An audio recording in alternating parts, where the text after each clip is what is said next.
Yo, what's good? What's good, everybody? So we jumped back on. We lost to Orlando Light last night. We came out flat. So what? Sam Miz, what's good? What's good, Sam Miz? What's happening? So we lost last night to the Orlando Magic. We came out flat. So what? I think it's just like a reminder game. One of those. And Orlando was missing everybody. Orlando didn't have Gordon, Isaac. Did they have Isaac? No, no Isaac. They didn't have Shaq Penny, Nick Anderson. Orlando was missing everybody, and the Knicks still lost them. But whatever, whatever.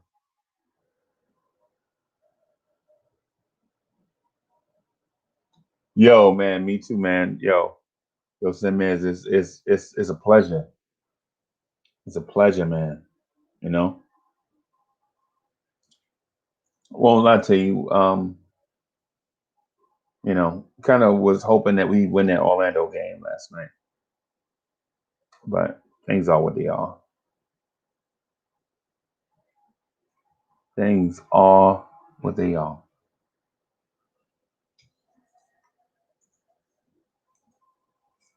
So we have the Timberwolves coming up. I'm sure Tom Thibodeau would like to win that game against Minnesota.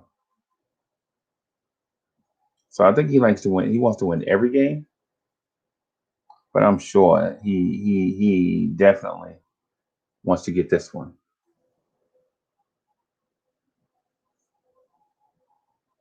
right? Stephen Fox, what's good, man?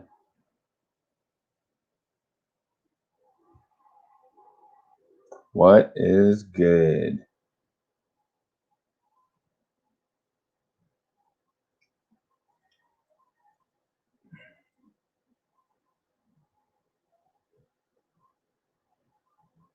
So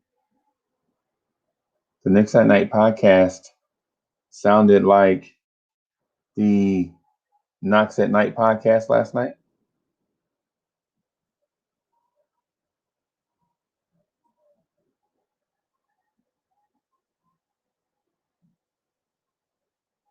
Yeah, yeah, yeah, yeah, yeah, man. Yeah, it was crazy. And I was sleepy during that game, man. I was dozing, and then I don't know what was. I don't know. I guess what it was is my excitement level wasn't up for that game because I thought it was a given, and I learned, and also the Knicks learned that no team, no franchise should be slept on. No team should be slept on in the NBA.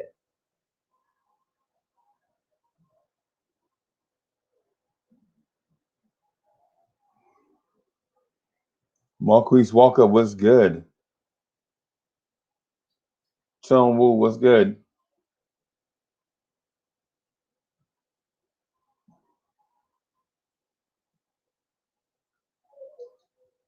Yeah, what's good, y'all?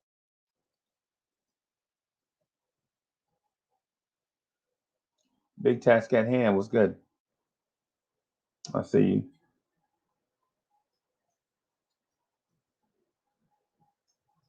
Yeah, I see y'all, man. I'm disappointed, man. I'm disappointed. I mean, come on, Knicks. And I don't. Was it a Randall Was it a Randall to the All Star game thing? Was it a Knicks took Orlando lightly thing? I mean, I just don't get it. I just don't get it. I just don't get it, man.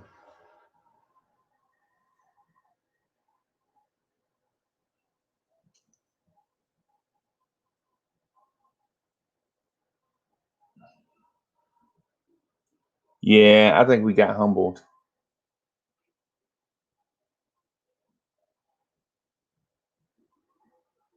I think we got humbled.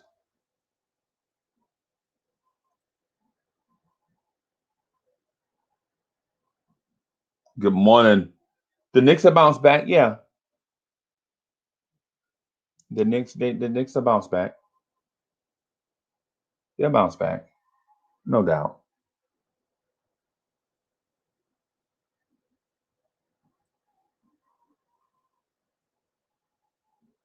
Yeah, y'all. The Knicks will bounce back. I think we'll bounce back against Minnesota. Yeah.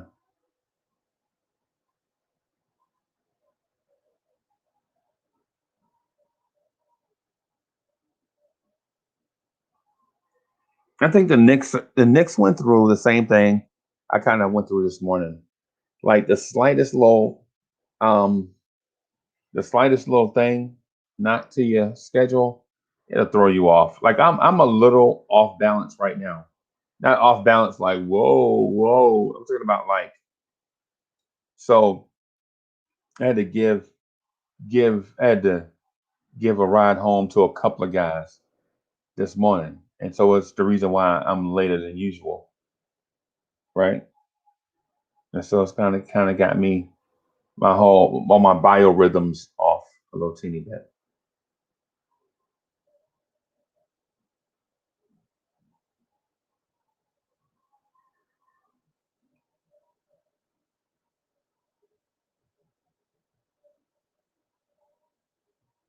Yeah, man. Peace to everybody. Peace to everybody, man. I'm trying to find a way to get this energy up. Trying to find a way to get this energy up, man.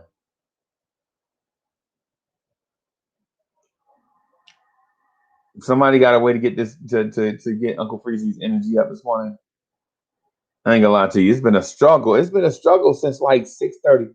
I spoke with Hoodie Kev about I guess the time was about 5:45, 6 o'clock. 6 o'clock. So I spoke with Hoodie Kev about 6 o'clock this morning. And even on that call, I was like, I just don't feel like, what I'm saying, it.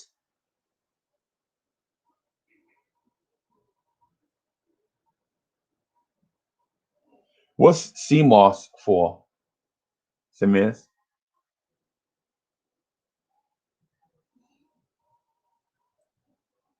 The Knicks need to stay the course. Yeah, trending up. Okay.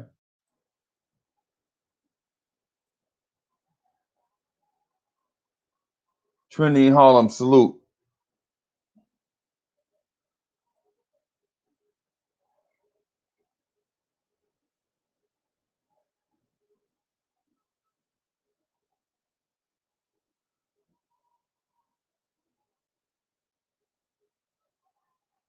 Yeah, energy, health, yeah. I don't know what it was. When I was speaking, so I was in the car this morning talking to Hoodie Kev. This is about 6 o'clock, 6 a.m. Um, and Hoodie Kev was just going on and on. Hoodie Kev can talk, right? So I'm listening. Hoodie Kev is like, yeah, I'm the champ. I'm the greatest. Kevin Knox is the greatest thing ever. Kevin Knox, Kevin Knox, retire his number. Kevin Knox is the greatest dude ever to wear number 20 for the Knicks. Kevin Knox this, Kevin Knox that. And I'm like, hey Kev, I don't know, man. I don't know. And so Hoodie Kev was like, Kevin Knox, on the call. I'm like, what are you talking about, man? And so he was like, man, Kevin Knox, Kevin Knox, Kevin Knox. And more Kevin Knox and more Kevin Knox. And trust me, when I say more Kevin Knox, more Kevin Knox. Right? Anthony 212, what's good?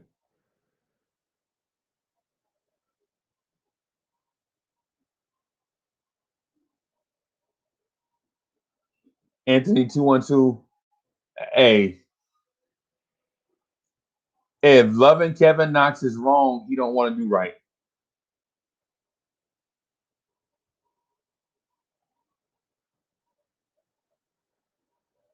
So, what you think? You think Hoodie Cav is getting endorsements to say Kevin Knox's name?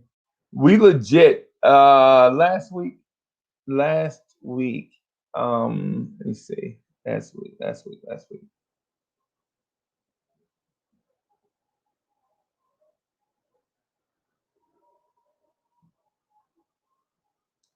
Knox is best in the G League. He goes hard in the paint for Knox. Yeah. He loved Knox how I love Frank. Simeons, you love Frank? Mm. You love Frank? Really? Really? You love Frank Ntilikina? Wow. Wow. You love Frank Ntilikina. I had no okay. Like Hoodie Cap loves Knox. Wow. Wow. Wow. Wow. I love RJ, right? I love RJ, right? But bro, I love championships more. You hear me, RJ? You hear me?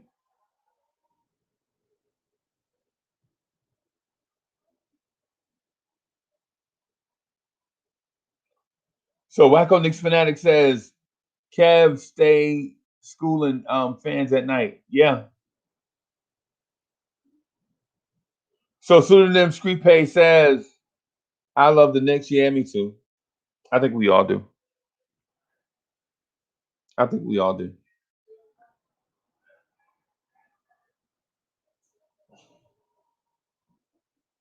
Let's make a deal for a real center.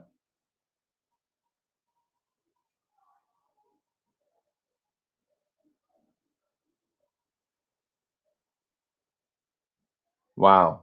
So I'm trying to read the chat, man. I have this weird glare on my screen. See how you I have this glare on my screen, so I'm kind of leaning that way, kinda. And so I have this weird glare on my screen, and I'm so, kind of leaning that way to read what you guys are. Will Beggs, what's good? Frederick, what's good? Chef NYK in the building. Kev McLeod. Hey, Kev McLeod, bring some energy to this thing, man. Hey, Kev, you out there, Kev, bring some energy to this thing, man, because Uncle Freezy ain't hitting on nothing.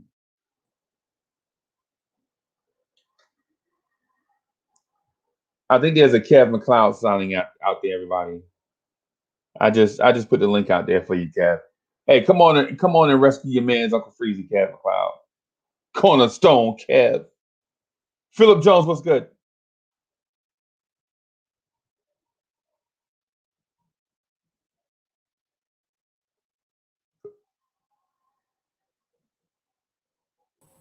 Yeah, man. Come on in the house and What's up? bring some energy to this What's thing. what's up, my brother? How you feeling, man? Man, I'm tired, boss. Yeah. I'm sleepy. You see me rocking and Yo, now I'm now rocking. we not at the club uh till 2 or 3 o'clock in the morning anymore, man. I Those know those, this. those days are I know this. gone. We need I know our this. sleep. So when I Yeah. say that I'm going, if there's no Nick game, and now with the invention of DVR, Yeah. if there's nothing that's really again, if there's not a Nick game, I'm going to bed at 8 o'clock, 8:30. Yeah, man. Because I need Yeah, my man. sleep, man. Yeah, man. Hey, And and if I so have to pull, and if I mean to cut you off, but if I have to work at night, which luckily I've never done, but if I have to work at night, when I come home, I'm hitting the sheets right there. nah, man, but I love y'all, man. I love y'all, man. I love y'all. I love Mhm, y'all, man. I love y'all. So mhm, so so my life is 99% mocha mhm. and 1% Knicks. I You know hear what I'm you, saying? man. I hear you. So yeah, so I come in all I do is think about Mocha 99% of my day. And then I'm the with other you. part, and the other part is Kevin Knox. Yeah, Kevin Knox. Yeah. The other part is Kevin Knox. Here's my thing. Here's my thing. I'm all for defending your favorite player. Who's your favorite player on the Knicks? Who is your all-time favorite player on the Knicks? I go back and forth between Starks and Clyde Frazier. Oh, Starks. Oh, I never know. Okay, Yeah. because you could have swore up and down that Kevin Wright despises Starks with a passion because of what he did in Game 7. That's why. That's why. I want to get Starks on the show. Oh And yeah, that's why I'm that'd gonna be a give dream. Kev W one of these upside his lip. Yeah, Like, yeah, no, like Fred G. Stafford saying. Hey, Uncle Freeze, when you put that fist up, you got to put the pinky up a little bit. Yeah, like Fred, right upside your lip. Yeah, man. But yeah, he's my favorite too. Starks. Starks is I know favorite. I know he'll never have his jersey retired, in the drafters, but just his determination. Right. He was the heart and soul of that Knicks team. Right. And he's the only one. He's the only one that is forgiven. He's the only one that's forgiven for losing us a game, as opposed to a Charles Smith, right, who went up 6 times and didn't dunk the ball. And didn't at 6'10". At 6'10". At 6'10". You know what I mean? At 6'10". and so here's the thing too, right? So Bill Bradley had his number retired, right? By the Knicks. Yes. And he averaged 12.4 points per game. Yeah. Right? For the Knicks. 12.4 points per game. Right? John Starks. Let me see if I can find Starks. Starks averaged for the Knicks. John Starks averaged 14.1 points per game in 8 seasons, right? And we say that Starks shouldn't have his number retired, right? And Starks and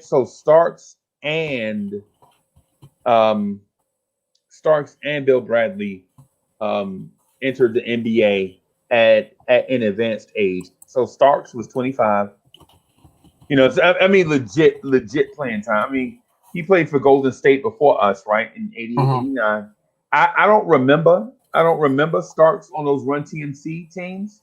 You remember Run TMC? Yeah. Run TMC, yes. Yeah, so I don't remember Starks on those Run TMC teams, right? Yeah. So I'm checking that roster right now just to see if it's accurate, right? So Steve Alford. Wow, Steve Alford was on that team. Oh, wow. Mr. Indiana. Manute Bol was on that team. Manute Bol. Wow. Jeez. Let me see. Who else? Rod Higgins. Higgins. Yeah. Chris Mullen. Mitch Richmond. Ralph Sampson was still around. Ralph Sampson. Wow. Yep. Starks was there. Starks was there. Okay. Wow. Yeah, I'm he can go 1 for 25, 1 for 30, 1 for 35. He's still gonna be my favorite Knick. I'm sorry. I came to the game when he made his return when he was with Golden State. Yeah, I was at that game front and center, and just to see him, it was great, man. It was great. It was great. He epitomized. I mean, no one felt that burden more than he did. As far as losing that game, because we was right there. That was a great season. That was a great season. That 93, 94 season. That was great. Yep. But the point I wanted to get at was that as much as you defend a player, I always take this from Ron Cleveland, from the Man show. Man. your best ability is your availability. Right. And I go to say that and it's been always documented, it's always on record. I've always been the biggest Frank Ntilikina fan. Right. But there comes a time when if he's not on the court anymore, you can't defend that anymore. Because we are a what have you done for me lately league. Right. Right. Okay. So with Kevin Wright still trying to defend Kevin Knox, I mean, that's his boy. That's his, boy. That's fine. But if he's not on the court, you can't say anything else about it. You can't. Now we can complain and bitch and moan about Bullock and Burks because they're on the court. Right. But if you're not on the court, you can't really say nothing. Right. You can't. You can't. Oh no! Oh! Did you have this? Freeze! Did you have this plan? Did you have this plan? No, he didn't. I haven't talked to this guy in ages. Here he is. Talked to him in ages. All right, man. Go ahead, man. I know you're gonna rip. Go ahead, rip. Good Go ahead, Hoodie Rip. Go ahead, Hoodie Rip. This is a treat. This is a treat. Hey, just what the doctor ordered. I was in here punch drunk, right? Trying to find the energy to do the show. And all of a sudden, oh my God! I think you had this plan. I think you had Hoodie Kevin. You was like, let me send. You were probably saying, let me send this dude a text and get him on here, man. That's probably what happened. I talked to Freezy last night, and I made a promise. I said, Freezy, I'm going to do my best. Actually, that was like 3 hours ago. Yeah, this is true. Well, no, it was like 5 o'clock. It was like 5 o'clock in the morning. Okay. Right? Okay. And I was like, I'm going to do my best to stay up and do the morning drive this morning. I'm not going to make any promises. So I got home and I did some stuff when I got home. And I was like, you know what? Let me see if the morning drive is on. Hoping in my heart that it wasn't on so I can have a chance to get into bed. Yeah. So I was like, well, let me jump on for a little bit. So here I am. I try to be a man of my word. And you are, man. I caught a little bit of the this morning I caught the replay last night and everything. And yeah.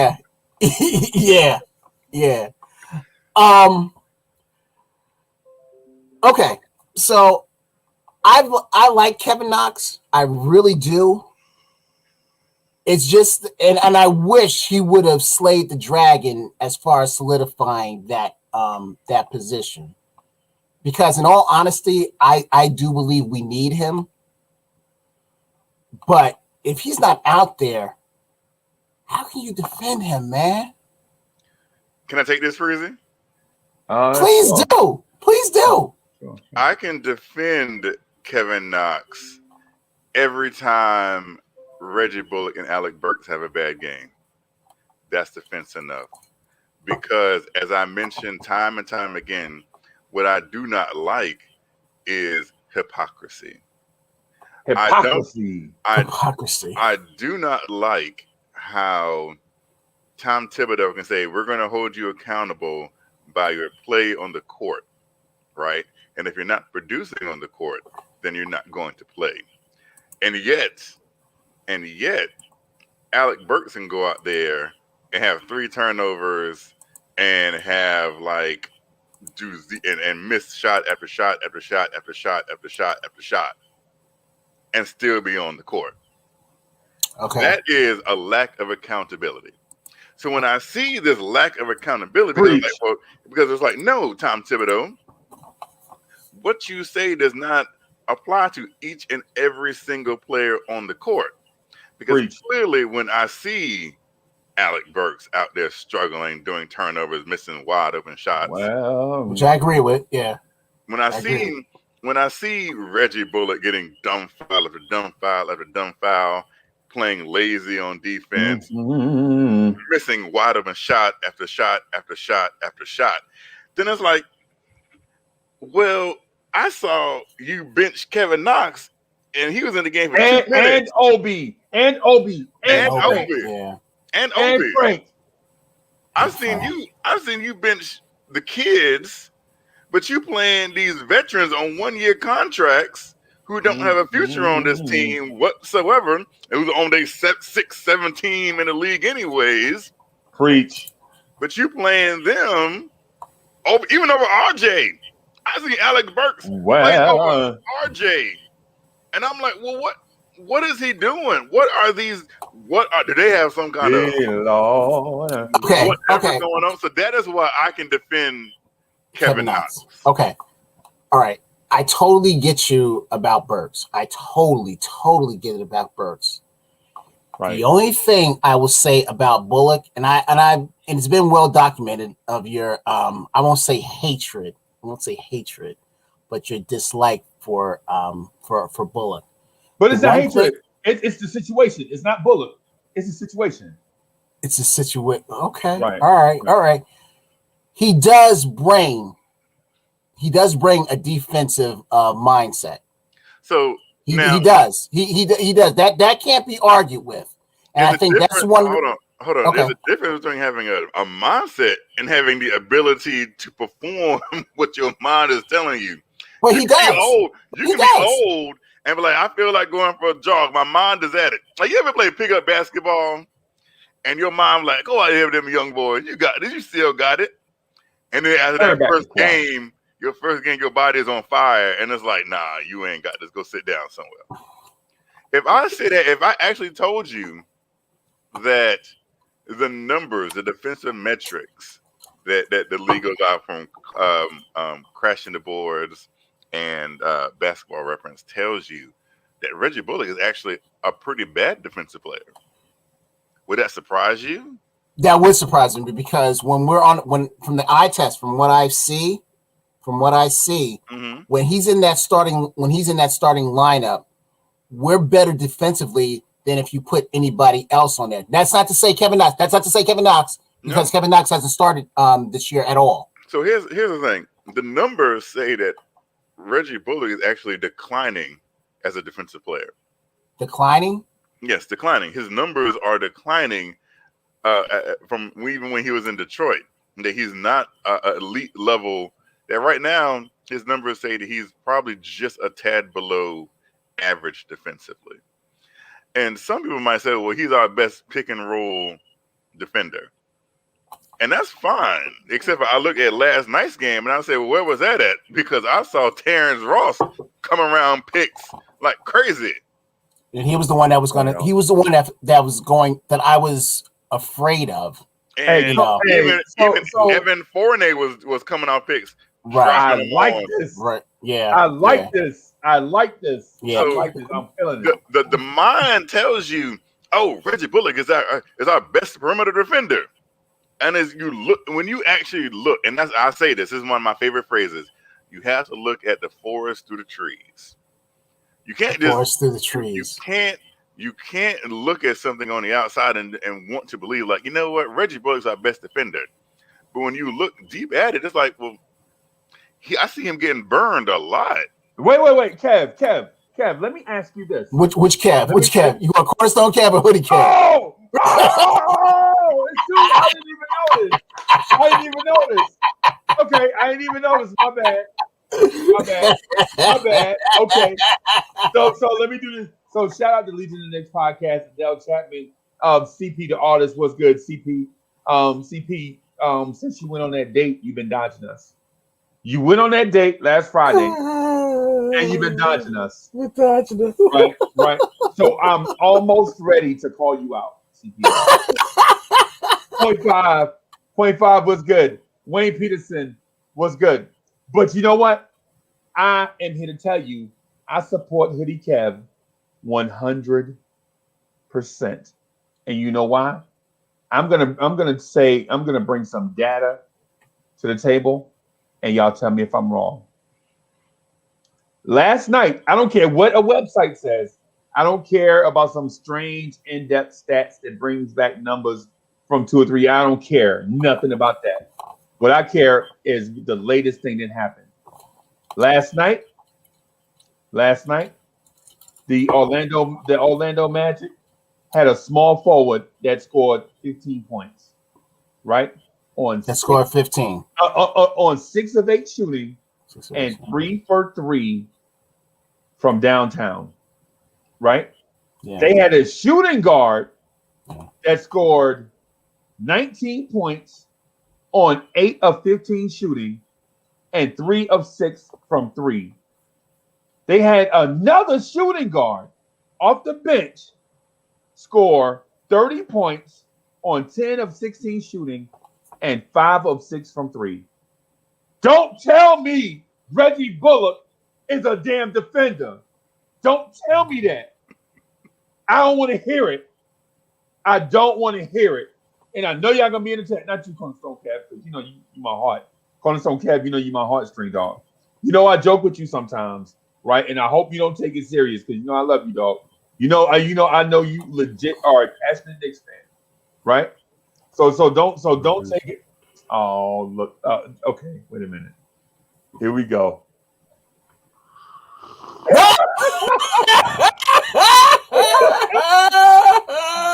Look who's in the building. Hey, before I get to Let me tell you something, man. Never. Okay, go ahead. Never talk the devil's name because the devil will show up. Hey, you know what? The devil's name. You look. I'm having pancakes, and I'm bringing in my pancakes. That looks good. To this sausage party. That looks good, man. I told you I don't like to be involved in sausage parties. Okay. All right. Hey, you know what, CP, you got that off. That was funny. Bringing pancakes to the sausage party. I never heard that before, but that was funny. Let me before we get into that, let me do this.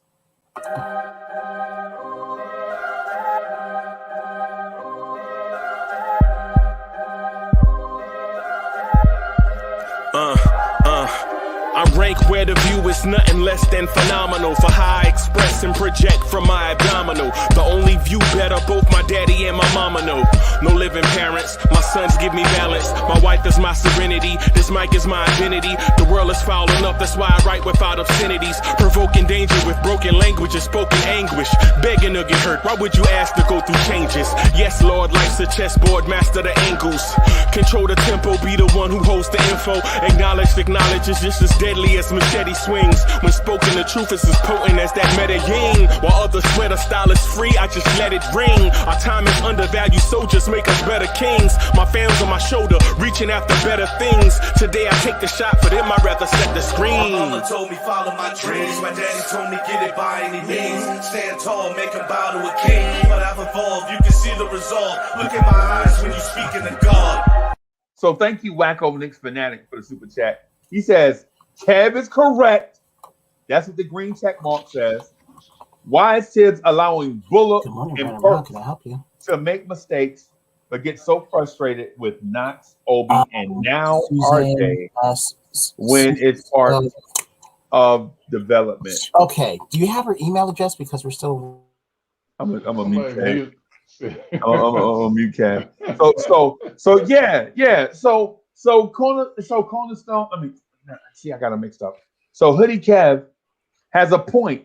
How are you frustrated with Knox, Frank, RJ, Obi, quickly when Bullock and Burks and Rivers were given the longest leash money could buy, right? And they have no long-term future here, right? You gave Austin Rivers the longest leash available, right? He had no training camp, no practice time.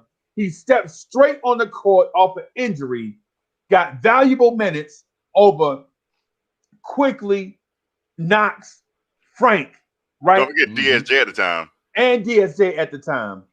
and DSJ at the time, right? And he was absolutely garbage, except for 2 games Actually, where he Yeah, exploited a bad matchup. 2 halves. Not even 4 games. 2 halves. I'm sorry, 2 halves, right? Thibodeau, you gave Austin Rivers the longest leash money could buy, but you won't play Frank Ntilikina. Right. Are you serious right now? Right? And Knicks fans are clamoring for this weird narrative that, oh, Reggie Bullock is a defender. This one stat one time said he is legit a lockdown. He's a 3-and-D, except some games he's the 3, and other games he's the D, but never in the same game. Right? Reggie Bullock legit hit 6 threes in 1/2, right? And finished the game with 7 threes. If that don't tell you what your money bought, then you don't know how to spend money, right? And you bring in Alec Burks, and listen. Yes, I'm gonna say it. I'm gonna go on record saying it. Yes, at the time the Knicks traded for Derrick Rose, I was questioning it, right? Because I don't like weird love triangles, right? I don't like weird love triangles. I don't like it, right? I don't like it. So when they traded for Rose, I was like, yo, we'll see how this works out. And Rose came in just like the veterans do, with all the energy up front to make you to prevent you from having buyer's remorse. Right? You know how veterans come in. They always shine at first. Like Right? Alec Burks did. Right. But when the luster wears off, what are they really? Now, I know D Rose is a valuable piece, right? I know D Rose is a valuable piece, but what I'm saying is, and y'all got my energy up. Thank you, Hoodie Kev. Thank you, Hoodie Kev, for getting my energy up, right? Oh, no! There is a Chuck B sighting. What's good, Chuck B? Is This anyone is a legendary Chuck. Salutations. Is anyone getting Out the of the frying pan into the fire. Oh God, what's up, Chuck? Salutations. Hey, so What's up, corner store? So Chuck, Hey, Chuck Chuck, B, so Chuck B, before we get in, I just want to finish this thing real quick, just to start real quick. Knicks fans are like, yo, Reggie Bullock is a valuable piece. Alec Burks is a valuable piece. I'm telling you right now, trade them for one player while you can. I agree with you with those Trade two. them. The only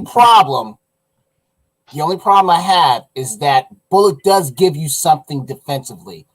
He does. It may be declining, like Hoodie Cav's saying, but he does give you something. Right. Hey, cool. He does give you, Burks is not giving you nothing. Right. Burks ain't giving you nothing. Right. You're right. You're right. He does give you something, right? But listen to this.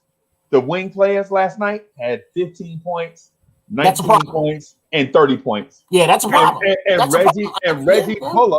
Reggie Bullock is supposed to be the answer for that. That team scored 30 points, 19 points, and 15 points on 57% shooting, and 80% shooting from 3. Yeah. How was he defensive? Last night he didn't have it. Last night he didn't have it at all, and that's what I'm saying. He's inconsistent on that part where Burks is consistently not consistent at all.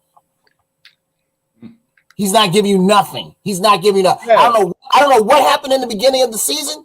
I don't know if it's because he got hurt or something, but that was all a mirage. We can say the same thing about Rivers. You know, Rivers only had two good games against Utah. Everything else is two halves. Yeah, you know what? Absolutely. 2 halves. That's it. He hasn't given you nothing. Right. And so I'm gonna tell you this. And listen, I know y'all are down on Frank, right? And I know y'all hate Frank Ntilikina. But I don't hate Frank. No, Last you night, Frank. There's only one in this panel. There's only one in this panel. Let's keep it real. There's only one in this panel. Last night. I'm gonna tell you, last night was the night to unveil Frank Ntilikina, right? But Tibbs ain't gonna do it, man. Tibbs ain't gonna do it. Tibbs ain't gonna do it at all. I like Tibbs. I'm not saying Tibbs is a bad coach. You know what I'm saying? But just like so for instance, y'all know how I love Hoodie Cav, right? I love Hoodie Cav. Hoodie Cav, don't get it twisted. I love you, Doc. Don't get it twisted. But we don't always agree. I don't always agree with what you say. Right? Yes. And the same thing with Tibbs. I value Tibbs. I like Tibbs, but I don't always agree with what he does. And I'm telling you, last night was the night to whip out Frank. You know why? What did you have to lose? Yep. Yeah. And you know what? I said that in the fourth quarter when they blew the lead to like 15 or 17. When the league got back to 15. Right. And I'm like, okay, you called like almost back-to-back timeouts. Nothing is working. Save these guys' legs and put them in. Burks threw up a wild shot and then came down and turned the ball over. Yep. Right? Burks, what are you doing? And Tibbs, why don't you give Frank a shot here? We was down 11. We were down 11. Right, I know. We were down 11, yes. The lead was at 15, and we cut it to 11, right? And then Burks did Burks things, right? and then in the press conference after that, Mark Berman, who I don't like, but I don't either. As he asked a legit question, he was like, "Yo, you see the second unit didn't have it. Why didn't you bring RJ and Alfred back?" He was like, "I was searching for answers, dog. If you were searching for that's answers, a problem. Why didn't you search your bench? That's a problem. Where were you searching for answers for? Where were you looking for answers for? That's a problem. As they said last night on Knicks Fan TV, they were saying that what he was actually saying was that RJ and Elf can't shoot. I was gonna put them in when I needed shooting.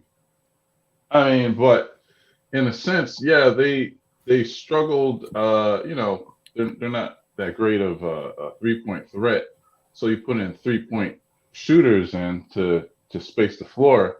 I understand his logic, but I think that it went wait. I think it went way too long because Burks had inefficient minutes and quickly had a lot of inefficient minutes. You should have went down with the ship. And Rose. Right. Well, Rose was trying to really facilitate that, and he couldn't. He couldn't. Yeah, and my problem with Tibbs is his time management with the rotations. It's like, who's that? That's your pawn. What'd you say? What'd you say? That's what. That's the pawn you was ordering on the phone. You are. Oh man, you are a menace, man. You are a menace, and you try to put that straight face on, man. No, that was. I know what 90s porn sound like. Why you say 90s porn? Well, 80s, excuse me. 80s porn. Oh wow, that was a Ron Jeremy special. Jeez. Wow. Jeez. Oh my God. Wow. Hey, but yo, God. so what? Cornerstone, Cornerstone, Hoodie. I mean, we got to come up with some different names, man. So maybe I need to take this off. But my point is, we can't keep saying, "Oh, Reggie Bullock is in there for defense. He stabilizes the defense." It's not his man. It's not his one-on-one defense. It's his team defense. No, dog. We can't keep making excuses for these dudes. And then when it comes to the kids, there are no excuses taken, no excuses accepted. You know what I'm saying? You're like, well, Bullock is a great team defender, but then when it comes to saying that, I'm not saying that now. I just said he's okay. I'm not pointing the finger at you because Cornerstone. I call people by name. Yeah, you know that. You know I do. Y'all know me, and I don't mean no harm by it. But when people say something, and I don't disagree, I'll be like, "Yo, such and such, you said such and such." But the thing is, how are you going to say Reggie Bullock is a good team defender now, but his rep used to be he was a good man defender. And then you have Frank Ntilikina on the bench, and that's what he lives for. Defense. Right. You don't tell me Reggie Bullock can shoot the three, but he's inconsistent. When y'all said Frank can shoot the three, but he's inconsistent, right? Right. Mm-hmm. Don't be selling me this. Now I'm not getting ready to get on a soapbox like Hoodie Kev, because first of all, the soapbox ain't gonna hold me because I'm too big. But at the same time, at the same time, I ain't gonna get on the soapbox like Hoodie Kev and say this point every day of every year forever, like Hoodie Kev. But when Hoodie Kev get on this thing, you're like, oh boy, here you go. Here go Hoodie Kev. He about to start talking about Reggie Bullock. You already know where this is going. But I'm here to tell you that the point that Hoodie Kev made about Tom Thibodeau being a hypocrite is valid, right? Yep. It's valid because he gonna said you say earn minutes. They were like, well, how are you gonna check out the rotations? Well, they're gonna earn these minutes in practice, and then Austin Rivers gets off the bus, no practice time at all, and gets minutes. Derrick Rose gets off the airplane, and gets minutes right away. But let's think about this. Are any coaches really that honest? I mean, Fizdale, said he was going to do all this and that, and it mounted up to nothing. Right. But At here's least the with Tibbs, I mean, we are winning games. We're in the middle of a playoff hunt. Right. Tibbs is a good coach. He's a good coach. He's a good coach, but I think the thing is that his ego and his pride gets in the way, and that's what was his downfall in Minnesota. I think what we all want him to do is look at the bigger picture, right? And like, okay, look, we're not competing for a championship. Let's be honest. No. But we have to solidify. We have to solidify a future. And I didn't know this. Someone brought it up last night that RJ, the last 2 out of 3 games that he didn't play much in the fourth quarter. Yeah. And we all know, if we're honest, RJ fans, is that he's not great with the three. But it seems like when he is ready to confidently knock them down, he will. And Tibbs was showing last night in the fourth that, look, I don't trust you. And I think that could ruin the locker room.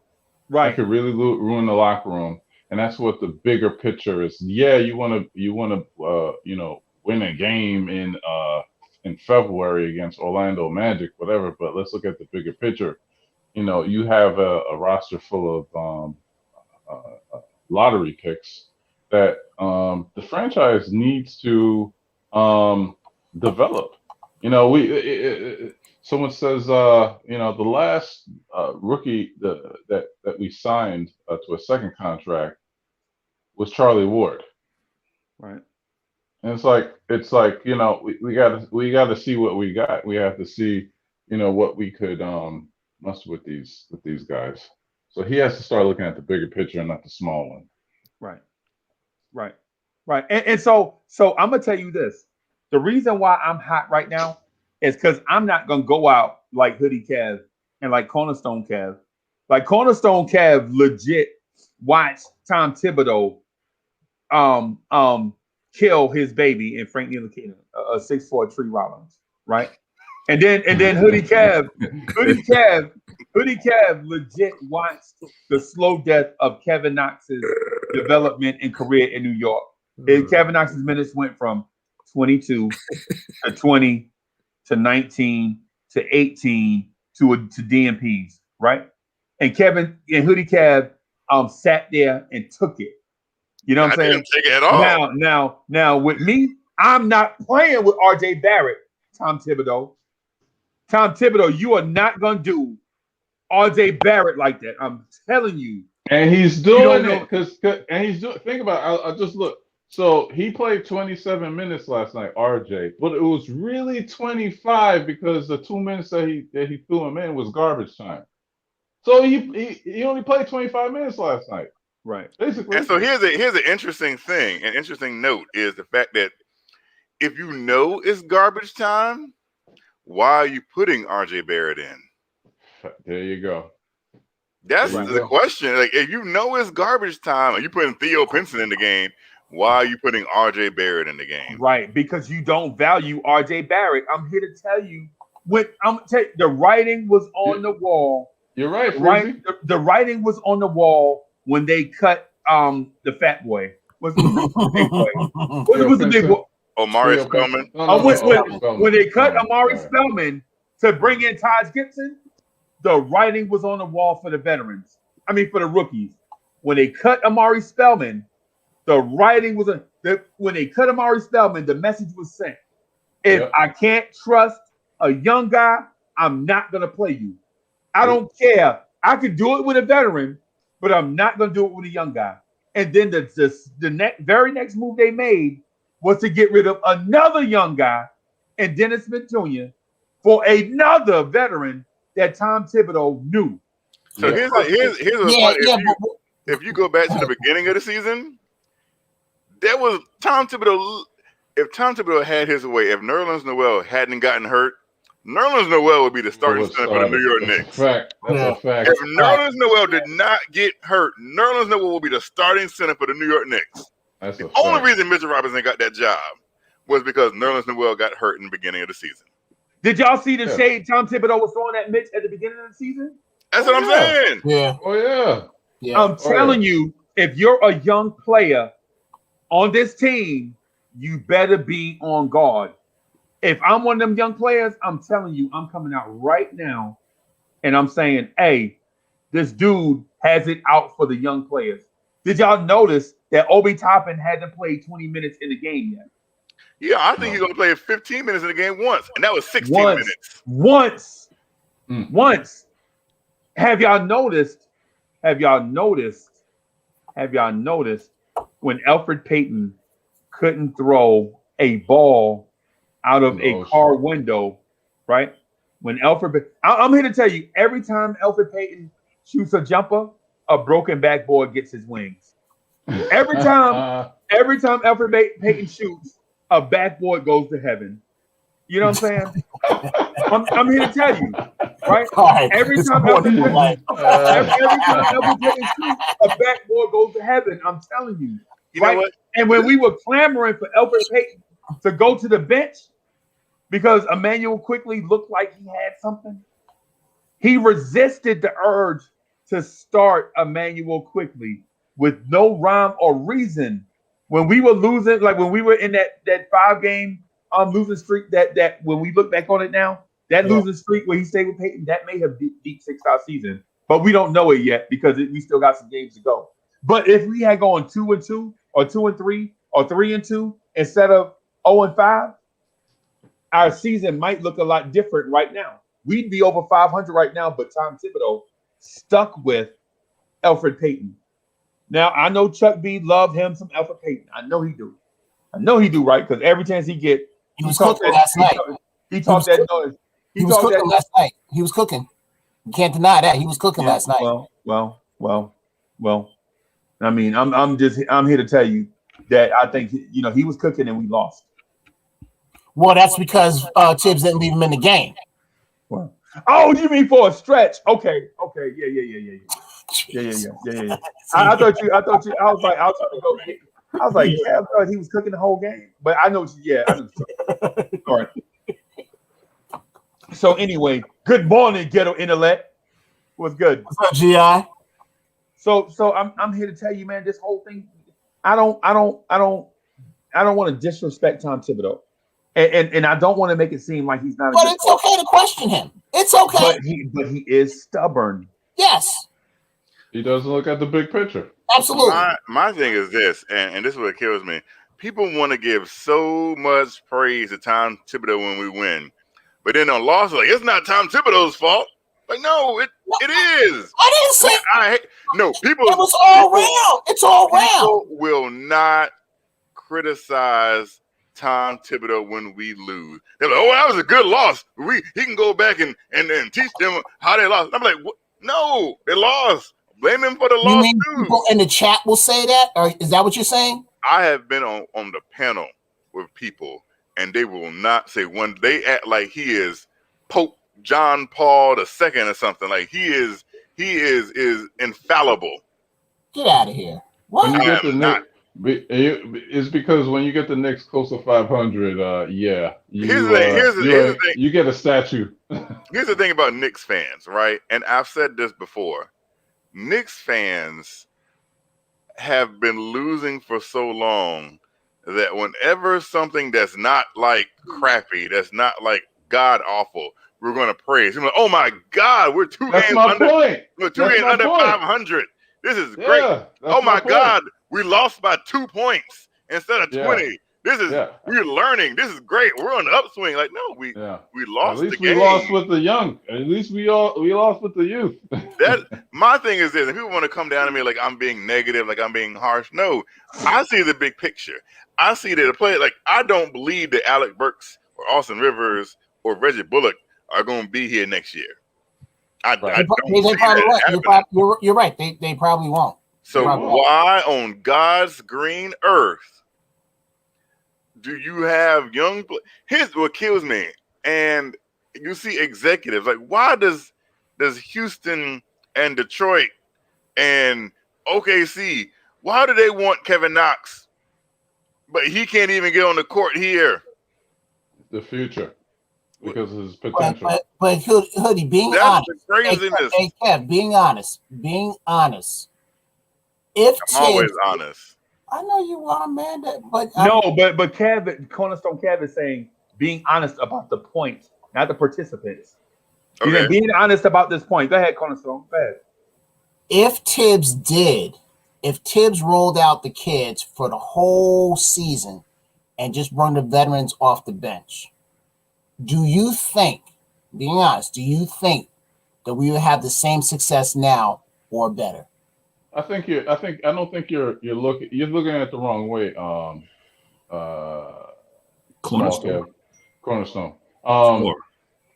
Yeah, I think that. What'd you say, Chuck? Store. I think the bigger picture is that when you're not getting any production out of the vets, you should by default go to the young guys because they are your future. And because these guys are the old guys, the vets, they're on, movable contracts, whatever. They don't really mean much. You know what I'm saying? That you have to give the youth their growing pains when your vets are failing you. You know what I mean? That I think that's what the big picture is. You know what I'm saying? When you like last night, the game was over. Right. You should have put in Kev. You should have put in Frank, whatever, for those garbage minutes. Just take a look at them, see if they could, get some confidence, make a little run. CP, when do you think the game was over? At what mark do you think the game was over? My thing is this: 5 minutes and 35 seconds. Okay. 5 minutes. 35 this is the thing about it, right? And if you ask me that question, if I think that he would have just played Knox 30 minutes and RJ 30 minutes and Frank and still had DSJ and Obi, would we be better than we are now? I can't answer that question. What I can say is this: you would have a better idea of what you have for the long run. Mm-hmm. I will say that because even if you want, here's the thing: I listen all day to all these fantastical trade ideas, right? Yep. And they always include like, oh, we'll just throw Knox in there, or we'll throw Obi in there, and people are hesitant to give up RJ or something, or we'll throw Frank in something, and we'll get another team's best player. And it's like, well, why would another team want players who are getting DNPs under a coach who is highly respected around the league? Right? Right. So most trades that happen in the NBA. And I've mentioned this before, and Freeze has kind of corrected me. So if you go back and you look at them, most trades that involve a superstar player or an all-star level player, usually the team that sends that all-star superstar level player away, they'll get at least one player who is averaging no less than 18 points a game. In most trades, the upside in the player that they're getting is already there. You can tell that they're blossoming into something that could be more than what they got. Case in point, with James Harden going to Brooklyn. Houston. Oh yeah. Well, the key player in return, even if he didn't go to Houston, was Karis LeVert. Mm-hmm. And Karis LeVert has already shown and proven the potential that he has. Had Karis LeVert was getting DNPs, they would never made that trade because the potential wouldn't have been shown in Karis LeVert to make that trade. And go back to the Lakers. The Lakers, when they had Lonzo Ball, Ingram, and they just threw them out there. Live, you learn. We live with it, die with it, whatever. They increased their value, and they were able to trade them for AD. The thing about it with Kevin Knox, even like I said, even if you wanted to trade Kevin Knox and Frank, right, their value is depreciating by getting DNPs, by not playing. You depreciate the value that they have because everybody has young players. Every team has young players, but the value comes because they are showing a level of potential that they could be more than what they have been, what you've seen. But you can't. Right. And they could be the pieces that you could trade to get like you said, like to your point. And that was my point too.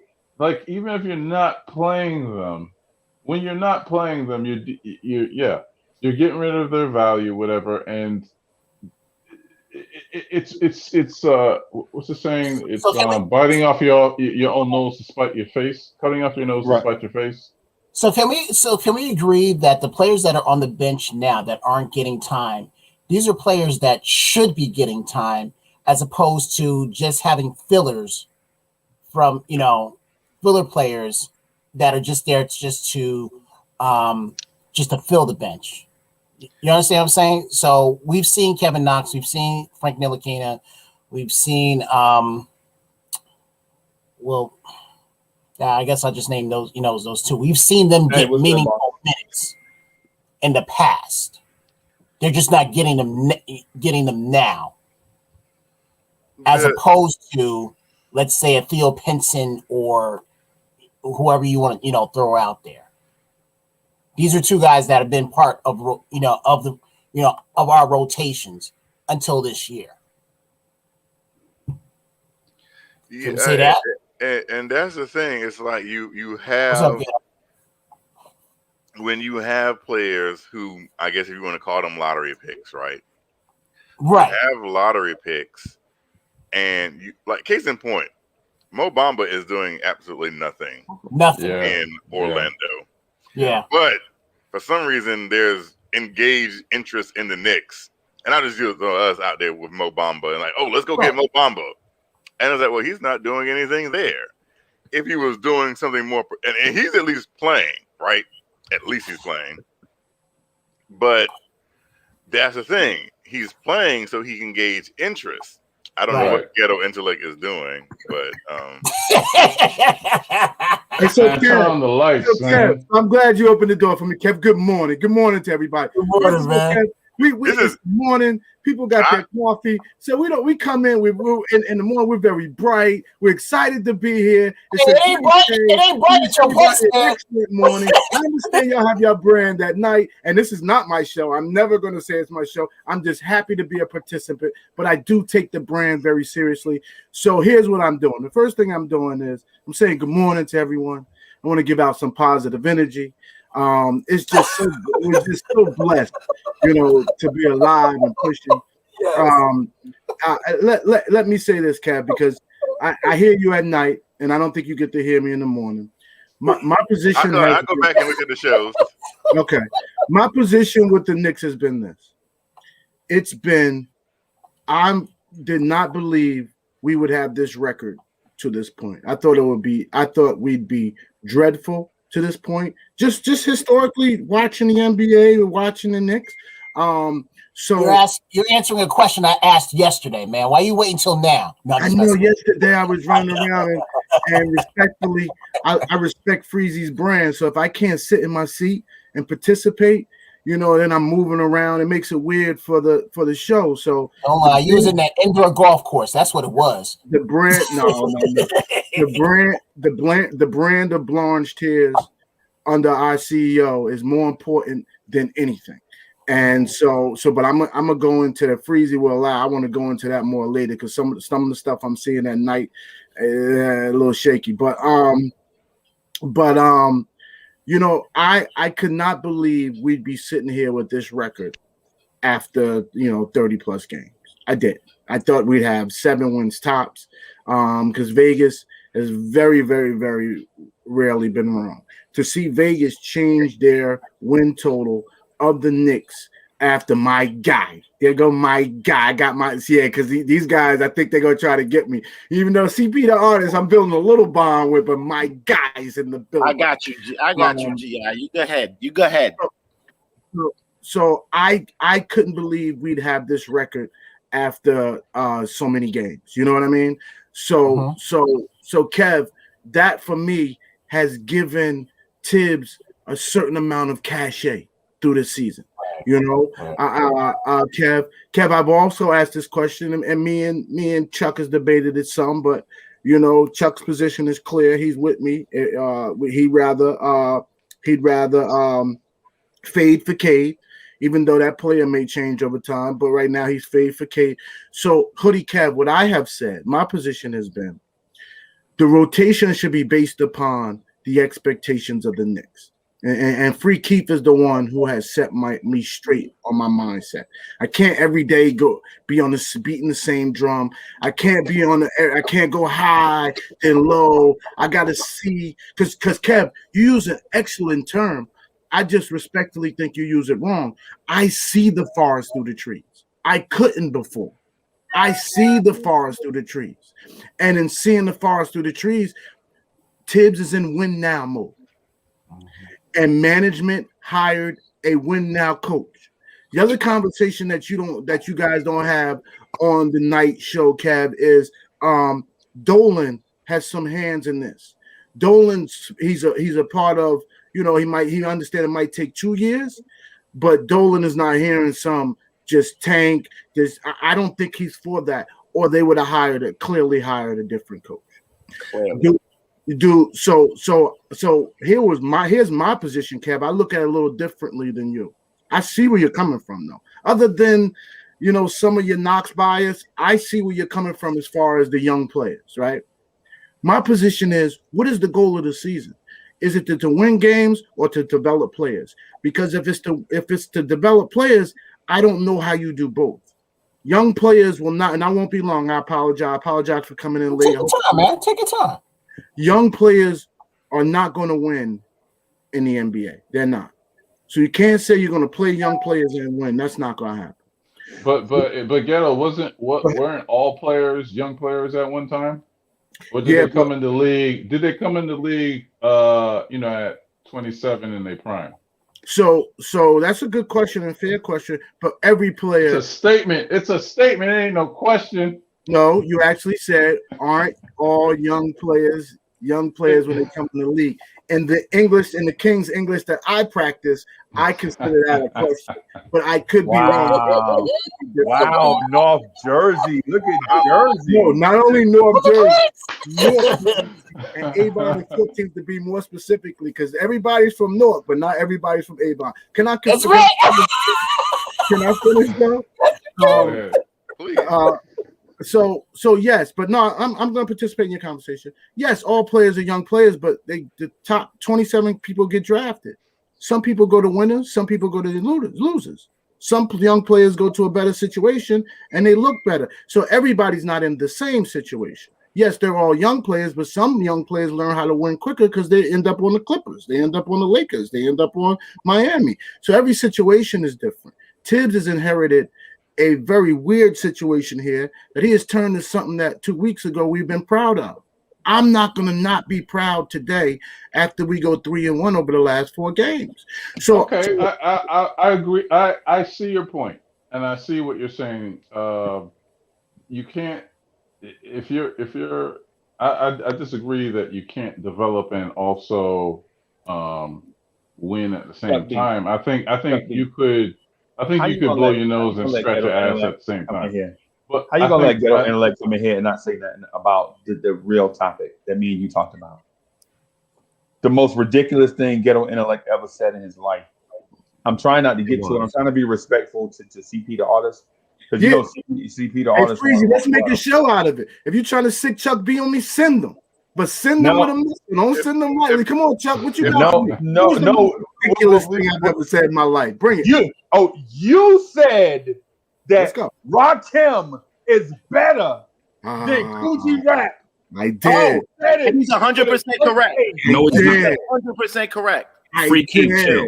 I'm sorry, chill. Okay, no. See, you look, can't do that. I've been letting the madness. I've been letting the madness slide. I've been letting the madness slide. You're not gonna win this. You're not gonna win. Y'all gotta respect the God Rakim, yo. Like nobody said we disrespect him. Dude, there's nothing wrong. Rap is on my. He's on my Mount Rushmore, but like Rakim changed. He is Mount Rushmore. He literally changed the rapping game, bro. So G-Rap changed rapping game. Right. The thing I give G-Rap is that he got disrespected. Like Cats and Cali ain't start no gangster rap. That was Cool G Rap. Cool G Rap was the original gangster of rap. Like that definitely, I give him that props. And like he's my man's 50 grand. But no, spit game.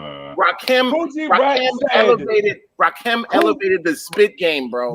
Right. Elevated the spit. Oh, what I'm saying. By the way, Uncle Freezy. Big Daddy Kane's first release was Raw featuring Coogee Rap, right? Coogee Rap, I need you to know you're being saved right now. They never released it. Coogee Rap said, Marley gives a slice, I get nice, and my voice is spice, is horrifying as Vincent Price goes deep as I put you in a spell of a sleep. And when I'm counting the money, them youngins don't know nothing about that. Them youngins don't know nothing about that, Uncle Freeze. Oh, I know. Uncle Freeze, them youngins know nothing about it. I'm an old youngin. Hey, I know about it. Shower. Like I was come prepared today to talk about to get hot on this last. If you didn't graduate in '87 in a whole different lane now. Let me put my hat a little bit. Like go ahead, Chuck. Go ahead, Chuck. All right, let me say LL Cool J was a bubblegum rapper, the best out there until Rakim said, "Step aside, we coming with lyricism." Rakim took lyrics to a whole level of maturity. I'm gonna let y'all slide. Because y'all ain't old enough to remember. A dude named Grandmaster Caz actually invented that style. What style? Grandmaster Caz was talking that talk before Rakim was walking the walk. Are you serious? Grandmaster Caz is lying past beats like Follow the Leader. Grandmaster Caz. Yo, I'm not. Go ahead, yo. Go ahead. I'm not. You know what? Go ahead. I wasn't. He's the biggest troll on the internet. No, Grandmaster Caz was a Langston Hughes of music. Grandmaster Caz was the Langston Hughes of music. And for those who don't know, no, it was KRS-One was. KRS-One was, all right? So don't go there with that. Yo, you so disrespectful, yo. Where did you grow up, Freezy? I don't even understand what's going on right now. Hold up. G-Rap lyrics can exist in today's music. Bam. Rakim, I give you that. But Rakim, you know these young cats is actually rapping? That's you're so disrespectful, man. No. So disrespectful. You want Rakim to survive with CJ and hold up. I run around with Tuli and Hoopty, Sully. Rakim was sounding dated 3 albums before he retired. Yes. Oh my God. Yo, I don't expect this from you, Chuck. When was the last good Rakim? Hey, hold up. Rakim's on my Mount Rushmore. Wow. He's on there, but it's a lot of it is his delivery. Yeah. And his voice. Right. He ain't no joke. No. Yeah. A lot of it is that. A lot of it is that. Now, you could take stuff that G-Rap said. And I can look up the Brooklyn case. Whoa. Ghetto. You could take stuff that G-Rap said in 88, change the beat on it to something now, and it'll sound great. You can't do that with Rakim. Timeless. It's gonna sound dated. Timeless. G-Rap is timeless. That's nothing but preference and bias talking right now. That's not bias. No, it's not. That has nothing to do. G-Rap. No, Rakim cannot. If Rakim make an album right now, it'll be terrible. Oh man!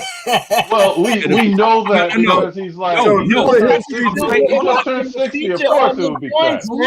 Are you let me get in here. Let me Rakim is still featuring people juice right now. Hold on. Let me say something real. Let me tell you that this is the difference. I think it's apples to oranges because you know if you have Steph Curry and you have Kyrie Irving, both great point guards, both do things great differently. Rakim was that lyricist that you could sit there and listen to. Also was G-Rap. G-Rap was a lyrical miracle. The lyrical miracle lyricist has always not lived up to their lyrical miracleness. Big Pun, a great rapper, one of the greatest of all time. Black Thought, greatest rappers of all time. But for some reason, they can never get into the conversation of Jay-Z, Nas, Big. Why? Because their flow, their communication, how they speak to people's souls were so poignant. A guy like me, I love lyrical miracle rappers. I think Coogee Rap was dominant, but the thing is that you had to rewind his tracks 4 or 5 times to even understand what he was saying. So that it's like somebody had a bar that says, sometimes my lyrics it flies over people's heads. You know what I'm saying? And that was the thing with G-Rap and lyrical miracle artists. Their lyrics dope on paper, but they always flew over your head. You always had to go back. That's not saying that G-Rap is trash. No, that's saying it's just that Rakim, he just fed the soul. You know what I'm saying? He slowed it down so you could in a tempo you can understand. All right. If I catch it on the first hair, I'm not gonna like it. Then that's I might as well listen to Rob Bass. That's what I'm saying. Hold up. Rob Bass. Hold up, Kev. Keith. First of all, I want to shout out to being on the panel with the 2 Ron Harpers at the same time. I got a ghetto intellect, the Ron Harper from the Bulls, and CP the artist. I'm Taj Gibson, man. I'm Taj Gibson, bro. You don't know who I am, man. I'm Taj Gibson. Oh, salute to the Ron Harpers over there.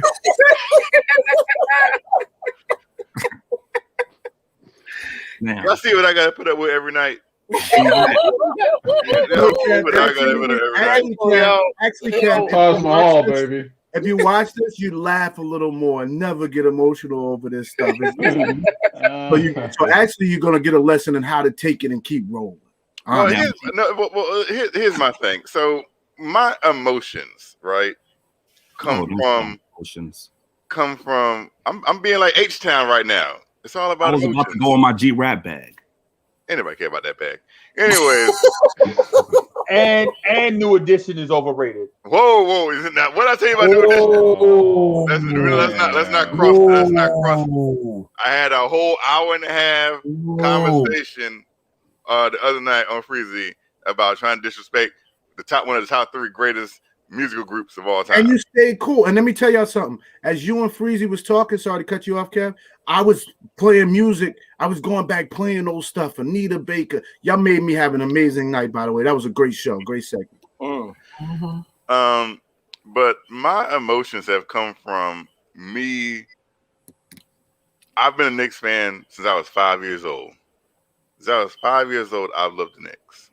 For 30 years now, I have loved this team. This team has spawned my love for other sports. And there have been ups and downs. And with that, because I rock mine, if you see all my face masks have Knicks something on it, or Mets or Jets, whatever. And so I spent 20 years.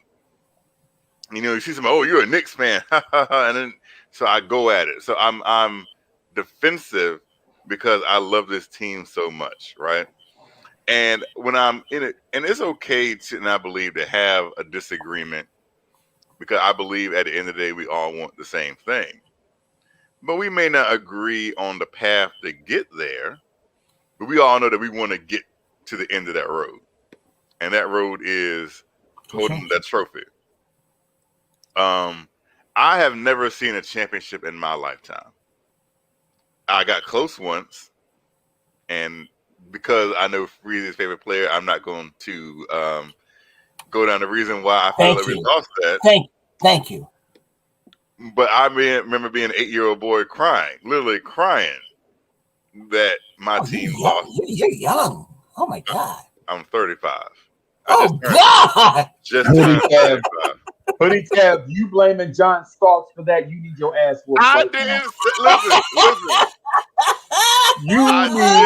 I just respectfully said I just said I'm going to respectfully not go down that route. Okay. I think we lost. Well, I'll retract that last part from the record then. Don't retract it. No, he came back and said he came back and said I think he lost it though. He snuck it in at the end. Yeah, exactly. I didn't say that. No, I said I didn't. See, he's trying to start something, Freezy. I did not say that at all. Look at me. What I'm saying is this, man. We all look at history in different lenses, right? So we look at history in different lenses, and we like look art, at like art. It's all subjective, right? And we look at reality and in the perspective of experiences and other things that jade the way that we look at stuff, right? Right. So when I look at the '94 Starks, I don't see Starks losing our championship in Game 7. I actually look back to the season where John Starks carried that Knicks team in the second half of the season on his back. On his back. Without Starks, there is no superlative Knicks run to a championship. Because in the previous 3 years, when Pat Ewing was carrying the Knicks on his back, we always came up short. The year Starks carried the Knicks on his back, we made it to the championship. And now will people say Game 7 this and that. Yo, that is very no.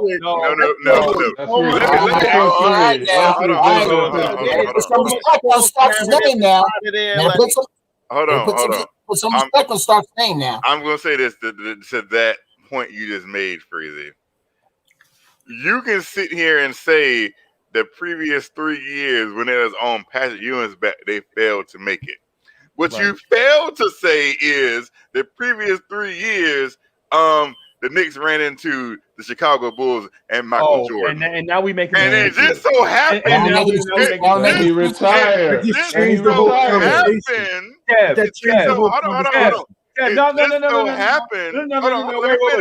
the next year, there was no Jordan, and Pat Ewing finger rolled a 2-foot layup off the back iron and lost us a playoff. Well, no, wait, freeze. He did come back. Michael Jordan did come back halfway through that season. No, I'm talking about us playing them in the playoffs. We didn't play them in the playoffs. Well, no. Right. Well, so that again, if you're going to, and thank you for that too, Cornerstone. Mm-hmm. If you are going to say that, yes, Patrick Ewing, as we all know, infamously missed that finger roll, right? Yeah, emphasis. Yeah. But there's a reason why we got to that point in the first place. There's a reason why the ball wasn't in John Stark's hand. What? Right. Okay. If there's one person I would trust, even though he missed it, I would drop that play 100 times. For Patrick Ewing. The initial point of the conversation was, we don't make it as far as we made it. Starks don't get a chance to go 1 for 17. If Starks wasn't the killer he was the 20 playoff games before that. It was one of the greatest playoff runs in Knicks history. Thank you. And unfortunately, yeah, I want to hold on. Hold on. That game 7 against Indiana, I could have sworn Patrick Ewing was the best player on that court in game 7 against Indiana.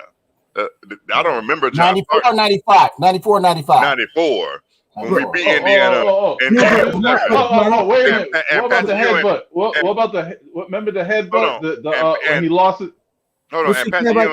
And Patrick Ewing had 20 and 20 in game 7 against Indiana in game 7. We did win that series, didn't we? The headbutt? We did win that series, didn't we? Yeah, but it cost us. It cost us. Hey, y'all. So me, Freaky, and Chuck B are gonna jump out for just a second, right? And we're gonna let y'all eat, but we're gonna jump right back in about 20 minutes. 20 minutes, right? You ready, Chuck? Did you get the email? You got the email. Did you send? Yeah, I just emailed it to the email address that you just sent to me, that you just texted me. Hey guys, I actually got to do something real quick. I will be back. Okay. Oh, y'all doing y'all special segment this morning? No. We scheduled. We double booked. So we're gonna do Knicks versus real quick, and then we're gonna jump right back in. Okay. Y'all doing go film something? Okay. Yeah. We'll hold it down. Okay. So I guess to get back to your original point, ghetto intellect, which I kind of sort of forgot most of it. No, well, hold on. We'll get back to that, but I can't let you off the hook because Kevin, this is where you get in trouble. Okay. Because the discussion was clearly, was it Stark's fault that we didn't win an NBA championship because he was bad in one game 7? So when we start to explain how he helped us to get to game 7 to begin with, you then deflect the conversation. You may not think it's deflection, and maybe we'll agree to disagree to this point, but hopefully we can come to some common bond. You then switch the conversation to Patrick Ewing.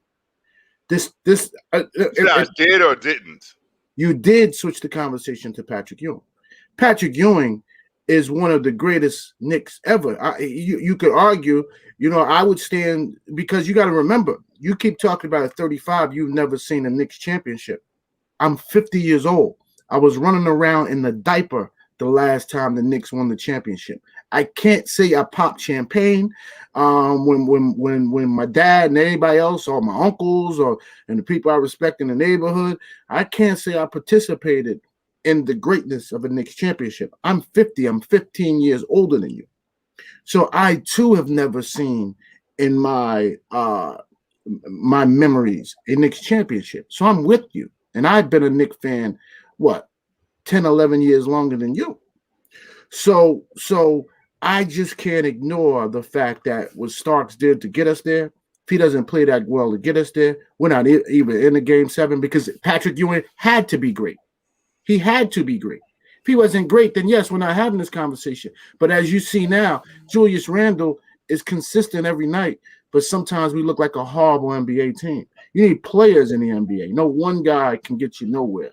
And you could argue LeBron James. I'm telling you, LeBron James, Michael Jordan, no one man has never won no NBA championships ever. Period. We focus on one man, but no one man has ever done nothing against no 1 versus 5 is not winning anywhere. So this is the argument. You can sit here and everybody can sit here and say, "Oh, John Starks got us to game 7, da da da da da." That's all perfectly well. Did he win game 7? It's game 7. The game you needed to win. The game you needed to win. Right. And forget everything else. The game you needed to win. Did he win it? No. He did not show up. But We lost. we gotta hold on. blame. But we gotta blame Pat. We gotta Pat blame Riley. Pat Riley. He beat the ball out of his hands. Yeah. Pat didn't think, and Houston had a whole lot of momentum because then they win Game 6 to take it to a Game 7. They won guy in And Game 6 on a blocked shot by Kim Olajuwon Okay. blocked John Starks, right? So the thing is, we gotta look at Game 6 too. We look at Game 7. We gotta look at Game 6 because there's no. All Game I'm 7. saying is this: we lost Game 7 by 6. I'm not disagreeing points. with you. I'm not disagreeing No, this is with the you. ghetto intellect. We lost Game 7 by 6 points.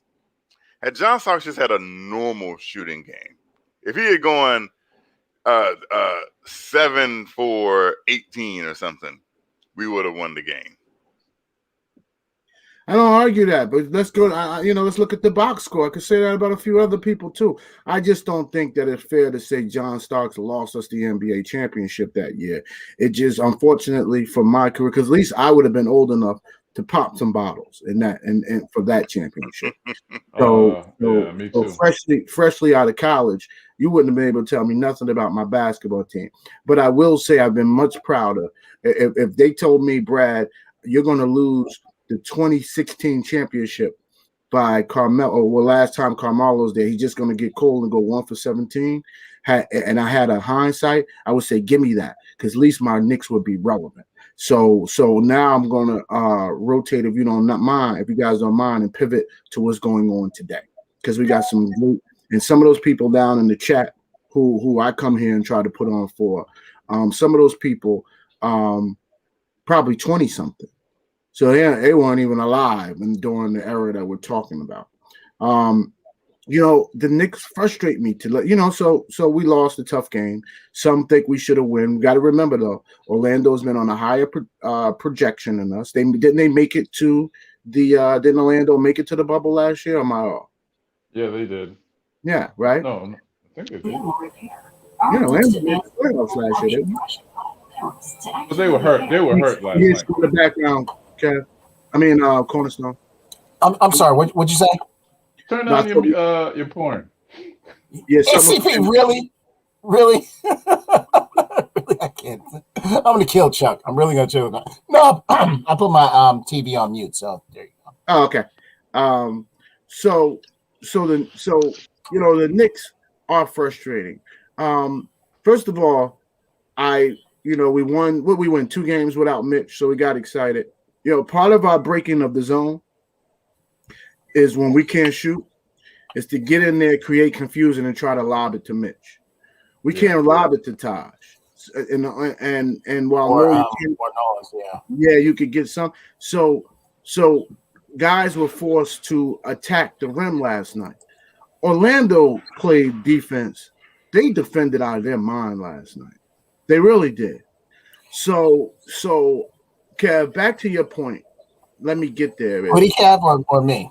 A Hoodie Cav. Okay. Hoodie Cav's point that I hear every night is first of all, in your defense, Kev, when we were on that little weird, maybe we won 3 of 10 games. I came in and said, if Burks, Bullock, and Rivers give me a game and a half of the 3 of them, we will be 5 games over 500. I've been saying that so long that people probably got tired of me saying it. So I hear you saying people don't give Burks any, and maybe you're talking about the night crew or Bullock any, they don't give them any heat. I've been giving them heat since about game 10 because I've been disappointed in them. And Knox was still playing at that time. And I know I'm not trying to make this a Knox thing. I'm not going to do that to you because I think that's unfair to you at times as well. But I am hard on them. The problem is you got to look at it holistically because you used a great term. You can see the forest through the trees. At first, I could not see the forest through the trees. You either developing, and this is where me, CP will have some debate. You're either developing your talent or you're trying to win now. And once Free Keith got me online, look where we are. It's obvious we're in win now mode. Look, Rivers hasn't played at all. He hasn't played at all. And I don't hear you give Tibbs credit for that he benched a veteran. Because I got a lot of guys that argue, even in my community, in my real barbershop. Tibbs don't like rookies. Tibbs don't like young guys. Yet quickly is closing out games. Which is it? Well, Is it because guys? it's not the fact that he benched Rivers. I can see if he benched Rivers for like Frank, right? But he benched. If anyone has ever been a Tibbs guy, it's the guy who he benched Austin Rivers for. Had Derrick Rose not came to this team, Austin Rivers would still be playing 20 minutes a game. Agreed. So that's untrue. Go back Agreed. and look. Tibbs benched Rivers before Tibbs cut his minutes before Rose came. Hold on, but here's the thing. So if you go back, right, and this is the thing. So the last game that I guess before Derrick Rose got there, Austin Rivers played 21 minutes. That's a lot of minutes. He was playing much more minutes. Austin Rivers was going down. So you know what? I'm accepting. No, I agree with you. His minutes was declining, right? Okay. They were. I can't argue that. But I will say this: he got bent. It's not like Austin Rivers would not be playing at all if Derrick Rose wasn't. He would still be playing. He may be sporadic, but he would still be playing. But can we use some analytics too? What other guards? Frank hasn't been available. So what other young guard? Because when we talk about young players, our young guards are RJ of the future that we love. It's not even a guard, and I hate to bring it up, but he could be playing Kevin Knox. Now, and that's where I want to go, because you keep saying Burks. Let's have a conversation. I watch the night shows. You keep saying Burks and Bullets. Burks is playing a lot of two. Burks is trying to facilitate offense. He's got him. He does have him standing in the corner, if that's what you're suggesting. But when he comes back on defense, he's guarding quicker guys. Are you suggesting that, okay, if you sit Burks at 2, then play Knox? Or are you saying slide? Give me the scenarios. You just keep yelling. Here's the thing with the second unit. With Knox not playing, it's a 3-guard rotation. And it's been a 3-guard rotation since Burks, technically, since Knox has been out, because it was quickly Rivers and Burks. Now it's just quickly Rose and Burks. So they've pretty much eliminated the small forward position from the second unit. Got it. And playing 3-guard rotations. So it's not the fact that he's playing quicker guys, it's the fact that matchups, that's just who he's guarding. Because Rose and Quickly are still too small to even guard the more wings on the court. Okay. So it's not the fact that, here's the thing. So who does Terrence Ross start? Or no, I can't on the bench. Off the bench, yeah. So up. So if you can say Kevin Knox would have been matched up against, actually, hold on, I got to see something because I want to make sure that I'm saying this correctly. When I do say it. By the way, Terrence Ross killed us because Mitch wasn't there. Period. And it's not going to be Terrence Ross. Yeah, but time out, Ghetto. But Mitch is in the paint. Terrence Ross is killing us from the field. You can't say that. I was like, that's well, not I was gonna finish CP, and I respectfully I let you go because that how we roll. I'm sorry, I had my coffee. Forget me. Don't shoot me. Get ready for many more guards to kill us. We do not stop the ball at the point of attack, which is why it's certain things on defense. I'm old school that when we get this credit as the best defense in the league, it's bothered me from day one because we do not stop the guard at the point of attack. We have a great help defense that comes over, and we don't have our best help defender. We are about to get killed. Right, and that's why we need somebody whatever you feel about Frank, he can't shoot, fine. But you know what? He will guard somebody 94 feet. And I think the thing with Quickly was he was doing that, but I think, if you play basketball, they say you rest on defense, but you play hard on offense. there's no rest when you're guarding somebody 94 feet. So when your offense comes, you're short, your shots are shorter, and that's why I believe what happened to Quickly last night was that he was guarding his man 94 feet, because I'm seeing this often what he's doing. Frank does the same thing.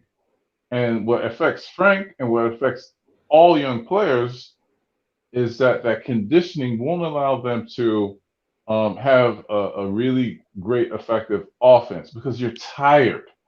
You're tired. You know what I mean? You're tired. And that's why I think Quickly had his off night last night, because he was guarding his man 94 feet trying to get And those shots. also, I played with some great shot blockers, very good shot blockers, who didn't want to. But before the era of the 3 seconds, you know when you got to defenders get to stand in the paint as long as they wanted to, right? We used to go back to that era. You know what I mean? The offensive guys who couldn't stay in the paint for 3 seconds. The defender, you can put a center at the rim all day, right? In the old school, right? Mm-hmm. So I played with great shot blockers who would say, Brad, go out there and harass him. Just funnel him to me. Don't foul him. Funnel him to me. So if Quickly's picking up 94, he's making the guard go at a faster rate of play. They can't get into their plays. But if you pick up somebody 94 feet and you get in their pocket and they're a great ball handler like you see in the NBA, and they have the speed and the size, they're going to go all the way to the hole. Who's going to help Quickly once he funneled his man all the way to the hole? And there's there's nobody there to help. That's why Noel had make some great plays, but he got in foul trouble too, which for his time. But to your point, that's how we were all when that was able to happen. Orlando spreaded us out to kill us with the open jumper, and because I think our help defense was like scrambling, like, oh, I gotta get him. Ball coming to the paint, he leaves his man open, and that's just fundamental basketball, especially when you're playing from behind. Is see your man, see the ball at the same time, and I think we were playing from behind and couldn't get our shots. It was like a recipe for disaster. Yeah. Hey, Kev, what do you want? Hoodie Kev, and then everybody. Even though I know your answer, Cornerstone Kev, you play the young guys, keep them, don't trade nobody, and get more draft picks. And I have not been far from that. I wish Free Keith would come back, but Hoodie Kev, are you in win now mode? Because you, even after great wins, and even after you agree, I think you'd agree that this is a successful season to date. A couple of games we should have got that we didn't get. Do you agree we should give Tibbs cachet, or should he just his plan be scrapped to just let young guys play? That question, I think, is a little bit loaded, because I'm under the belief that you can play young guys, develop them, and still win at the same time. Because Mark Jackson did it. Boston Celtics, Brad Stevens did it. Whoa. Time out. So, did Mark Jackson play with Patrick Ewing? Huh? No, you're talking about Golden State. Oh, no. So, but did they win year one? Steph Curry was hurt 2 years. Mark Jackson's first year, hold on, I'll find out for you right now. Mark Jackson's first year, because Steph Curry sat out some seasons. They didn't even know if he'd make. Somebody didn't go. No. But Ghetto, I think what he's saying is that when they drafted Steph Curry, they had a very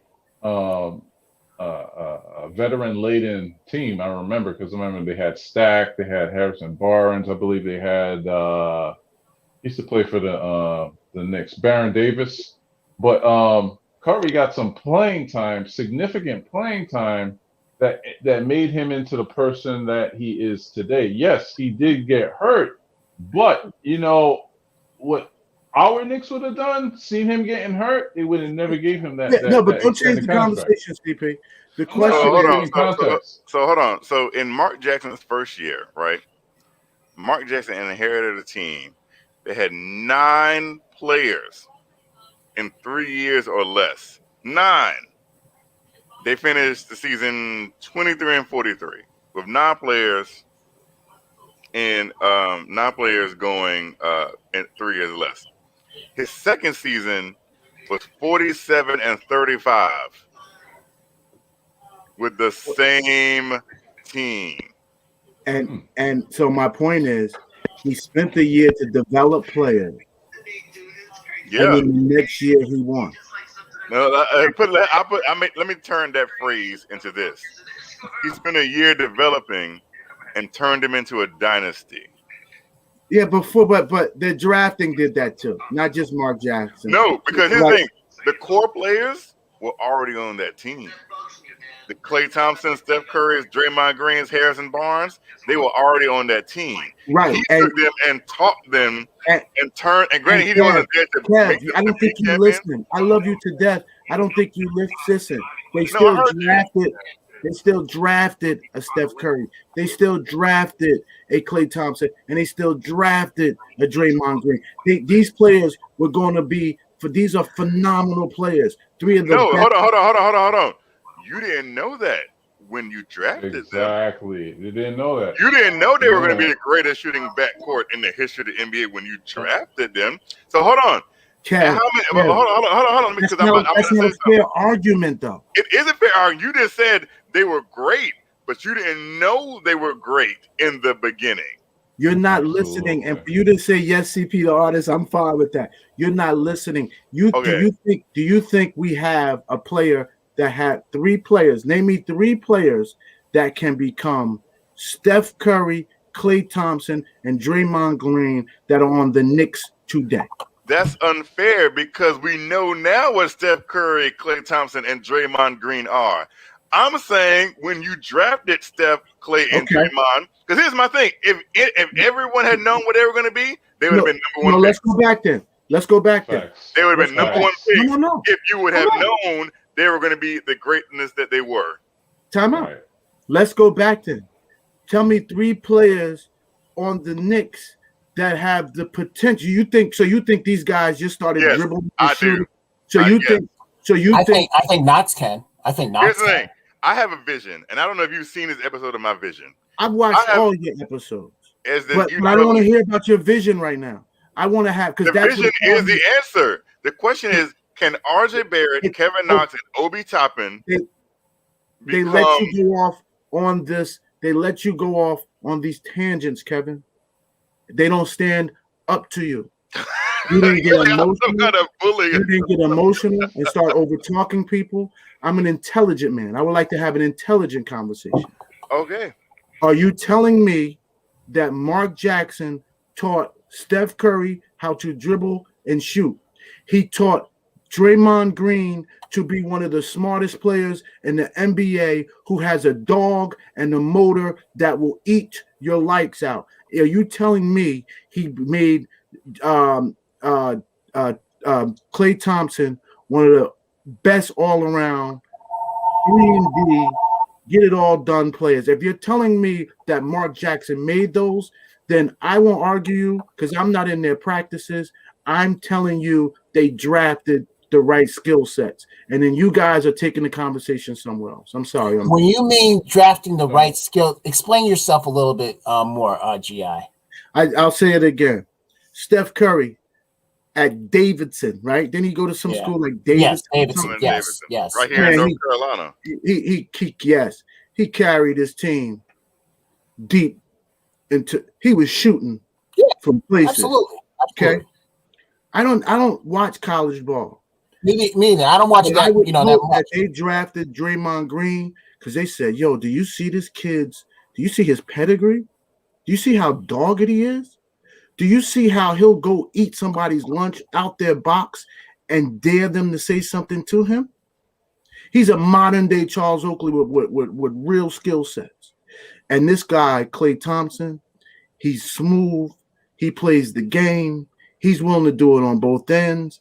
I got to assume that they saw these in these players. So if you're telling me that Mark Jackson, the things that make them great, Mark Jackson gave them, then I would say, okay, great. Give the credit to Mark Jackson.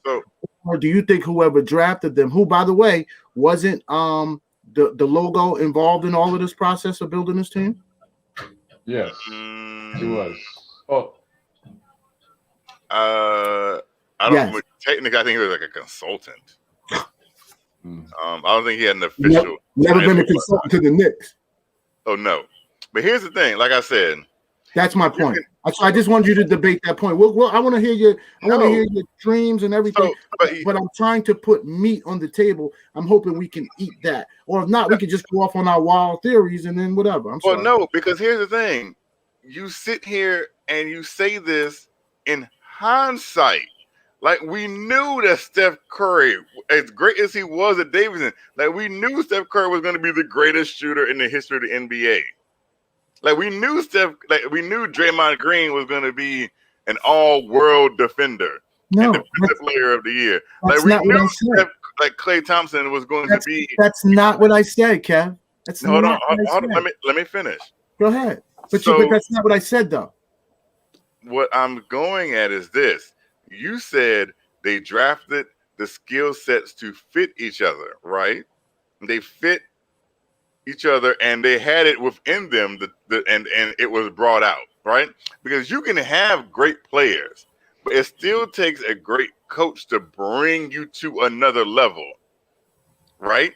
That's why Michael and I debated Nick G. Was it Nick G? No, it wasn't Nick G. It was It don't matter. I can't think of his name. Go ahead. So he said Phil Jackson made Michael Jordan. I said, no, he didn't. What Phil Jackson did was take his talents to another level. And he put him in a position to be even more to his natural God-given talents. He put him in a position so he could flourish to his highest potential. That's what Mark Jackson did. I agree with you. And Steve Kerr took credit and everybody else. That's not my argument. And the guys in the chat, I'm going to fall back on this because it's about the chat. They're saying I'm not listening. I absolutely am. Listening. Yeah. No, that's okay. It's okay because I'm going to fall back because it's about the chat. It ain't about me or anybody on the video chat. What I'm trying to say is if you think, even in hindsight, if you think we have these players now, because I gave you Davidson, I gave you the example of Steph Curry, so they knew what they had in Steph Curry. The only problem with Steph Curry is his ankles, and could a guy that small last in the NBA the test of time? If you think Draymond Green didn't walk in and always have a dog, if you think, and because I'm trying to give you things that aren't they're tangible, Draymond Green being a dog. Well, but let me ask you something. At what position was Steph?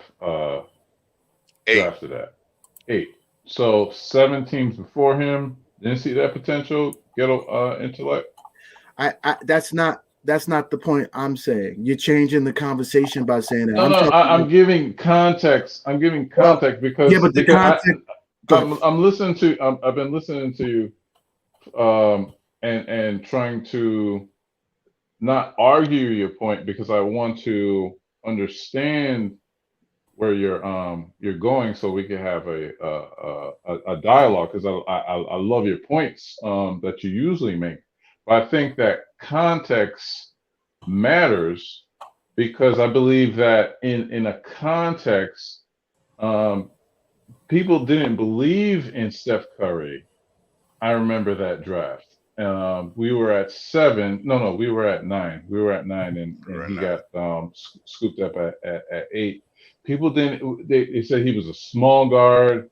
They didn't think that he would his abilities to shoot would translate. He did have those ankle injuries, whatever. But the thing was that they were patient. Hey, CP. CP, real quick, keep your thought. I just got to recognize this super chat by Wacko Knicks Fanatic. He goes,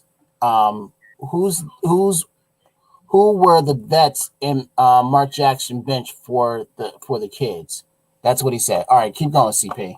Keep going with your my point to Ghetto was this: the franchise they were patient in all these guys' development. The Knicks have never been patient with any of our things since Charlie Ward. Why is it, Ghetto? And CP. Let me finish my point. Charlie Ward was the last rookie contract that we re-signed. We let David Lee walk. David Lee went to Golden State that we're To talking win a about. Now championship. that I look at that, right? But he was a beast. He was a 20. No, he was like a 15 and 15 player. Channing Frye contributed to a championship. Sure We had did. all these, Nate Robinson, when he went to the Bulls, what did Tibbs do with him? You know what I'm saying? The thing is, Ghetto. The thing Here's the problem. that, Here's the problem, though, CP. Here's the problem, because I heard everything. I did not bring up this Warriors. I never wanted to have this Warriors conversation. It to me was a deflection. So I was trying to deflect it back. That's why I wanted to stop you. Kevin threw this out. What I asked Kevin was specifically about the Knicks. He tried to parallel the Knicks' current situation to the Warriors, and that's frustrating. It's frustrating. So this is why I do that, right? And I'm going to ask you a question. Do the talents, not even the players, not even the mentalities, do the talents of RJ Barrett, Kevin Knox, and Obi Toppin fit each other that you would think they can create a winning formula for the long term? Because I see a slasher, a shooter, and a guy who can go in a post and, an athletic freak, pretty much. So here's the problem. I am not the coach of the New York Knicks. Yeah, that's what I asked. I asked. I'm going to answer. Kevin, it's disrespectful for you to ask a question. I start answering and you cut it off. You do that all the time at night. You do it all the time. So I was going to answer the question because I'm not the coach. So what I'm saying is I couldn't coach the coach to this record that we have now, which we're all satisfied with. And what I've been trying to get to is, are you satisfied with where the Knicks are? And if you are, then you have to give Tibbs some cachet. And if not, do we play ball? Because, Kevin, let me tell you what my position has been. My position has been play the young guys, protect, because everybody's told me how great this draft is. Play the young guys. Stop letting vets take young guys' position, lose the games, and you will know for a fact you'll get your pick of the litter in the draft. Free Keith has come on and said, no, Brad, we got to change the culture. I need you to buy into this. Look at Tibbs winning. You can't do both. So if you want to lose and play all the young guys, then you can't promise that Tibbs will have the record he would have today, which is successful to the projection. That's the Kev. Yeah, real quick. If Freezy can hear this, Ron is trying to get on Freezy. So if you could let him in, that'd be great. He's doing a segment. Oh, he's doing a segment. Okay. Yeah. Can you let people in? No. Only you can. Right. Go ahead, Yeah. Kev. I'm sorry because I heard it, Kev. I want you to respond to that. I'm sorry. So, and no disrespect to you, Ghetto Intellect. That still wasn't answering my question. Because my question wasn't dictated to the coach of the New York Knicks. It was to you. I asked you, Ghetto Intellect, a specific question. And that's why I tried to cut you off, because I knew you weren't going to answer it. Well, Kev, here's the problem. I started off asking you questions. You accepted those, and now you want to ask me questions. So you can't answer a question with a question. I promise you I will answer your question. But I'm still trying to put you in a box as to what situation. You know what? Let's scratch it there. Let me answer your question, because I am dogged and I am petty. So I'm going to come back as long as you stay here. I'm going to get my. So let me answer your question first, and then later I'll bring mine back. Go ahead, Kat. How about this? So what's the question that you have for me? What I want? See? Are you asking what I want? I don't believe you actively listen, and I think that's when you get in trouble at night. I thought that here's my thing. So let me ask my question. Let's clear the slate. Because, Kev, I appreciate you. They're right. You look like Morris Chestnut with a Barry White voice. Morris Chestnut. No, he did. No, he did. The most important talent. No, he did. Did he say Morris Chestnut? Morris Chestnut. I promise you that's the third time I've heard that in the last 6 hours. Okay. Okay. So, what's the question? So what I'm saying. Chestnut, man. So what I'm saying. My God. Because your frustration at this point is with Tibbs. 2 weeks ago, I was equally frustrated with Tibbs before we went on this little winning explosion. Because I'm saying, so what are we going to be? are we going to be this middle of the road team that just misses the playoff and gets picked 9 again, and Dallas makes the playoff? And we talk about these top 5 guys who are trend setting and fade for Cade and suck for Suggs, and now there's a new one, Crash for Kuminga. And here we are going to be another year. We're not going to get none of the top talent because we tried to win now and we just fell short, blah, blah, blah, blah. So my position has been play the young guys. Play the young guys while they go through these bumps and bruises in this short season. You'll be guaranteed to be in a lottery and hope the balls fall our way. But Free Keith has come on, and that's why I wish Keith was here and said, Brad, how can you go against Tibbs? He's winning. He's turning the culture. And I said, well, that's not going to mean you got to let Tibbs do it his way.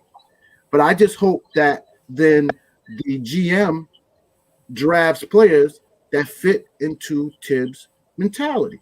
Right. But then at night, I hear you say, play the young guys. So that's my question. What is the development for the Knicks and how do we go? So here's me answering the question. I want to win with the kids. I don't want to tank with the kids. I don't want to win with the veterans.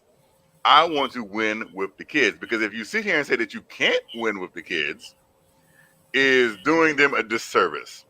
Because I believe, and maybe this is about Kevin Knox, but I believe wholeheartedly with every fiber of my being that Kevin Knox can outplay, given the same amount of time and leeway, Kevin Knox can outplay Reggie Bullock and Alec Burks.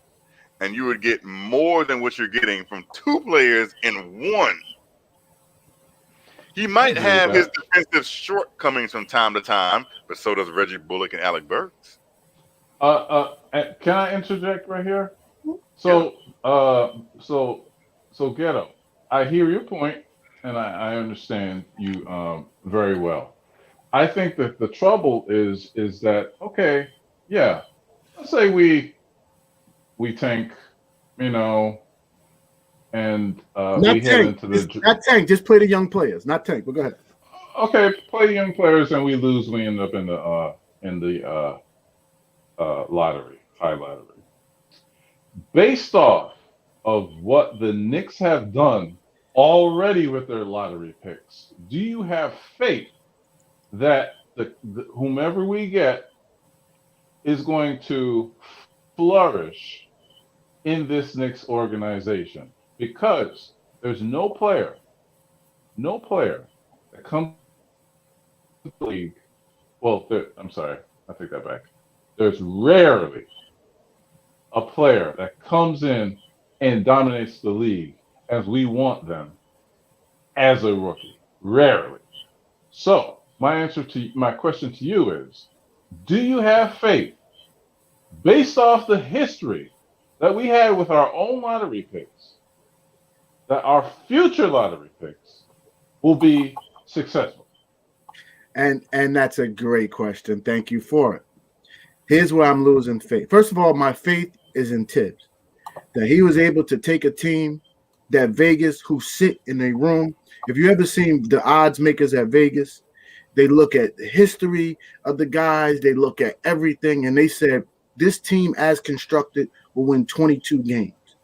Tibbs almost took that team with just one other player to win 22 games through the start of the season. As exceeding the expectations of everyone around him. Here is where my faith wanes. My faith wanes with, will management give Tibbs player and that he wants and leave him alone so that he can work his system? It's obvious that whether we love Kevin Knox or not, whether we think that he could get it done or not, it's just opinionated. Tibbs does not think he can get it done. He would prefer a player that is more dogged and can play and can slide to multiple positions, because the whole thing is about the defense isn't about man-to-man defense. We're not playing man-to-man defense really at all. It's the help side. It's don't let them run them off the free throw line, 3-point line if you can. I also believe Tibbs is playing some analytics that most teams are shooting. Because look at the teams that shot 20% for us from 3, 25% for us on the game. Some of we won. So I believe his position is let's play the analytics. If they want to shoot more threes, but let's then be dogged at not giving up the paint. And now we're giving up the paint. Another conversation. Brad, So, I have to ask you the question again because you didn't answer it directly. You made valid points. No, you didn't. I asked you specifically, based off the history of our previous draft picks, do you have faith? We're talking about our draft picks. We're talking about Frank. We're talking about KP, whatever. Based off of that body of evidence, what do you feel we're gonna do with our future? So what Knicks fan could step out on faith? What Knicks fan, 50 years old, could step out on faith? The guys in the chat consider us OGs. What Knicks fan can step out on faith? So I'm trying to build some analytics as to why I can get some faith, but just is afraid that another regime. I don't believe, and Freezy said this one day, and I thought he was trolling. I don't believe the front office and Tibbs are on the same page. If they were, I don't believe you understand how Tibbs wanted to play. Because if you did, I don't know why you draft the Obi Toppin right now. Yeah. And then demand he get minutes. I don't know why, because I do believe Knox could go out there and do more than Obi right now. But Rose is not going to have no egg on his face, so you better run Obi out there for a few minutes again. I do believe Knox would be more effective than Obi right now, but that means Knox moves the 4. Do you have faith in our draft future? No, you didn't. Yes, I did. I said, what 50-year-old fan can have faith in where we've been? So if you don't have faith in our future draft based off of this is my point what I was trying to, and I'm not trying to paint you in a corner. I'm just trying to this is my frustration with the organization. We're gonna let Frank walk. We're gonna we got rid of DSJ. We're benching RJ in the fourth quarter, for the sake of winning, and we're letting Knox, fly into the wind. And as we made a point earlier, Tibbs was not even a fan of Mitch.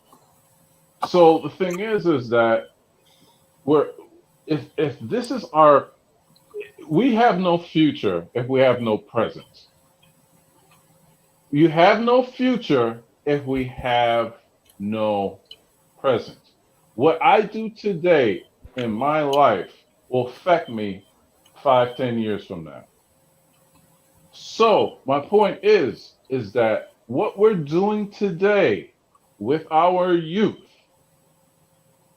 is hustling backwards from how we should go, because these could be pieces that are going to be cheap and talented and our own that we could develop into maybe a better Burks, a better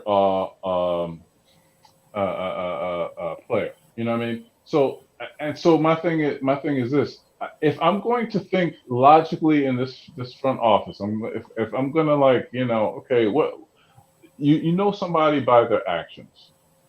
What I'm thinking is that maybe the front office and Tibbs, since they're supposed to be all on the same page, they're thinking to themselves, well, we're going to go after free agents. And these kids are going to be an afterthought. And the winning is to lure the free agents. The winning is to say, hey, we took these scrubs and we were the 6th seed in the playoffs. Imagine what we could do with you. That's what I'm saying.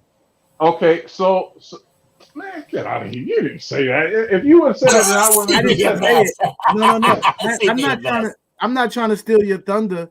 CP. That's what Free Keith. I'm sorry. I wish you saw more shows. That's what Free Keith has brought into. I am torn. That's why I can't answer the question because I am torn.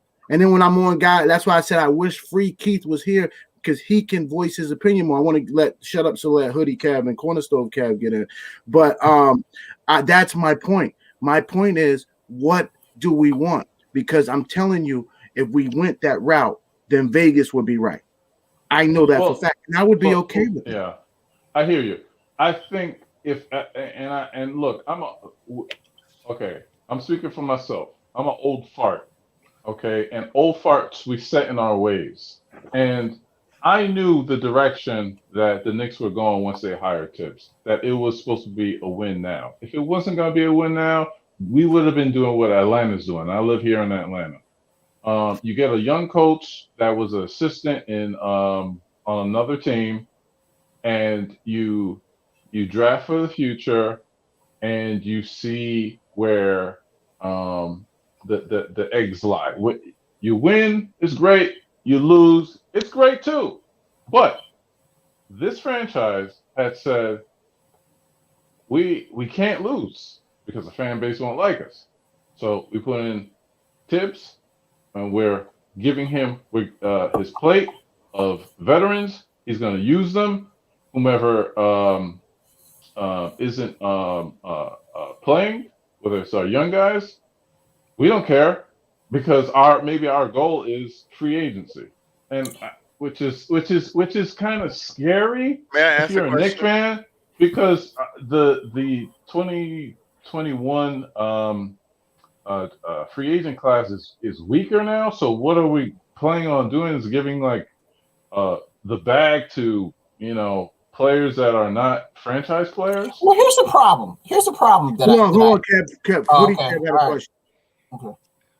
I just want to ask everyone a question. It's something I thought very deeply about when I was looking at the roster of this team. Can we sit here and say that Leon Rose in his first year did anything when it came to roster construction? Did anything differently than Steve Mills in his last year? Yeah. Hold that question. Let Kev. Kev. No, it's a good question, but I think Kev wants to speak to this topic. That's a different conversation. Oh, go ahead. Yeah, what I was going to say was, and when Mills first took over after Phil, the direction that he said was, we're going to develop the young players. That was in Fizdale's first year as well. The second year, they said, we're going to try to win. I think that's where the disconnect happened.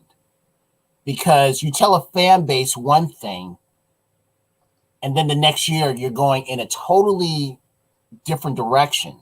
They're gone, Kev. But they're gone. Right, they're gone. And it seems like Rose is kind of going the same way of what Steve Mills was doing in the second year, that we're going to try every way to win. Wait a minute. That doesn't make any sense because it doesn't make a lot of sense. No, it doesn't. And that's the reason why I don't say much, because it seems like everything I talk about doesn't make sense. No, if I say the reason why what I could say is that I think Rose is on a different limp than what Tibbs is. Go ahead, Kev. Hoodie Kev, just ask your question, Hoodie Kev. The reason why I say what Cornerstone Kev said doesn't make any sense is because when I asked the question, did Leon Rose do anything different than Steve Mills? He said no. But then he turned around and said they just did the same thing. Exactly. That's why I say that doesn't make any sense, because when I asked the question, did they do the same thing? You said no. Okay, so what I was going to Hold on, Hoodie I'll Kev. say no. Let Hoodie Kev ask his question. Let Hoodie Kev ask his question. He did. And my answer is no. My answer is no. It's no different. Exactly. It's not. It's no different. It's no different, but it's a better result. Well, it's a better result. It's not even a better result. It is, instead of getting a bunch of power forwards, they got a bunch of guards. It's the same thing. Instead of getting a bunch of power forwards like they did last year, they just got a bunch of guards. Yeah. They got veterans. My point is we're not 10 games under 500. That's because Like the place out the roster construction is the exact same. They brought in veteran journeymen to play ahead of the kids the same way that Did the Steve same Mills exact did. thing. Did the same exact thing. But And yeah, that was my frustration when I saw the roster. we credit Go Leon ahead. Rose for turning the Knicks around, but it's like, well, he did the exact same thing that Steve Mills tried to do. It got a different result, but it is the exact same thing. He didn't bring in a star. He wasn't saying we're going to promote the youth and play the kids. He brought in the same type of veterans, different veterans. But actually, to be honest with you, and here's the funny thing: Leon Rose actually brought back Elfrid Payton and Reggie Bullock. But here's what I'm saying. Signed by Steve Mills. But here's what I'm saying. Rose brought him back. Here's what I'm saying, though, Hoodie Kev, Cornerstone Kev, CP the artist. This is why Tibbs has so much cachet, and how we haven't made it to All-Star break, or we challenging his rotations to the point that we're saying he doesn't know what he's doing. CP artist, you said it without saying it. You said, but the result is better. Leon Rose doesn't get any credit for this season. This team isn't much better than last year's team. Okay, I see what you're saying. They get credit for, and this is where my point has been trying to go from the very beginning. How do we sit here and lose one game and then say that Tibbs' approach is wrong? He should be playing young guys. He should be sitting the vets. Because what I came out and said was, if Tibbs' experience doesn't work through somebody's scrambling something. Oh, sorry. Sorry. If Tibbs' approach, CP the artist, boy, they would have a hard time on set, wouldn't they? if Tibbs' approach to the game doesn't work by mid-season, I said it should be scrapped. He shouldn't be allowed to go and win 26 games to 20, maybe 3 or 4 games better than Vegas, 5, and we get this feeling, and then all of a sudden we're getting an 8th draft pick. Because I CP artists, I will say this. Let me answer the question in this way. I have faith that they'll draft better 1 through 5 than they'll draft from 6 to 10. Oh. But you have no choice, because it's you just pick whomever's on your board. You know what I mean? It's not. But anyway, get to hoodie Kevin. I'm not even going to sit here and say it's praise for Tom Thibodeau. I'm more of it. This is an indictment on David Fizdale. This isn't praise for Tom Thibodeau. This is just an indictment on David Fizdale. But let's look at this in a capsule. Fizdale, Mike Miller, they were told to play the young guys. Fizdale doesn't care about the young guys. Well, no, I don't think that's true either. I think she's showing that it's not true. I think you said it the other way. Let me hear your point. You said Fizdale doesn't care about the young guys. Did you mean? No. I meant. Fizz. Yes, restate it again. Restate it. Okay. Fizdale was told to play the young guys, and he did. Him and Miller. Thibs doesn't care about the young guys. To me, my thinking is because all I could do is judge a person by their actions, what they do. It tells me what the truth is. The only logical thing I'm thinking that they are doing is this. They are putting all their eggs into the free agent class of 2021, which is bare. And that is my only logical explanation, because if you're putting aside young players that are not producing and letting them waste them to win, that are up for contracts, you are saying, forget them. We are focusing on the free agent class and the draft picks that we're getting, and that's it. And That's my only logical explanation. And in fairness, you guys keep saying we don't play young guys. I have to ask you then, who is RJ Barrett, who was third in the league in minutes at one point? Who played 25 last night? Who played 25 last night? No, listen. I'm talking about the whole season as a whole. We can't just take one game and start making it factual. Let me finish. Who is RJ Barrett? Because if he doesn't like him, he doesn't play in those minutes at all, to your point. But let me finish. Who is RJ Barrett that was leading the league in minutes? Who is quickly, who then to go to last night in the past 15 games, has been closing games out? Who is Obi Toppin, who does not get DMPs? He does not get DMPs. And who is, you might not like this, Julius Randle, who is 26 years old. He's 26. You guys, when you say we don't play young players, just to me, and I'm gonna give you a chance to respond. I got another 10 seconds. Who is?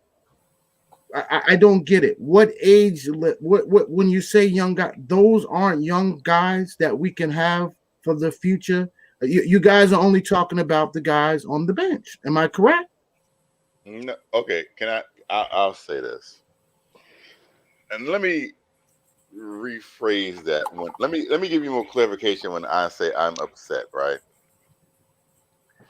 You will never. As well as, and I don't take anything from Julius Randle at all. Julius Randle is playing at a very high level.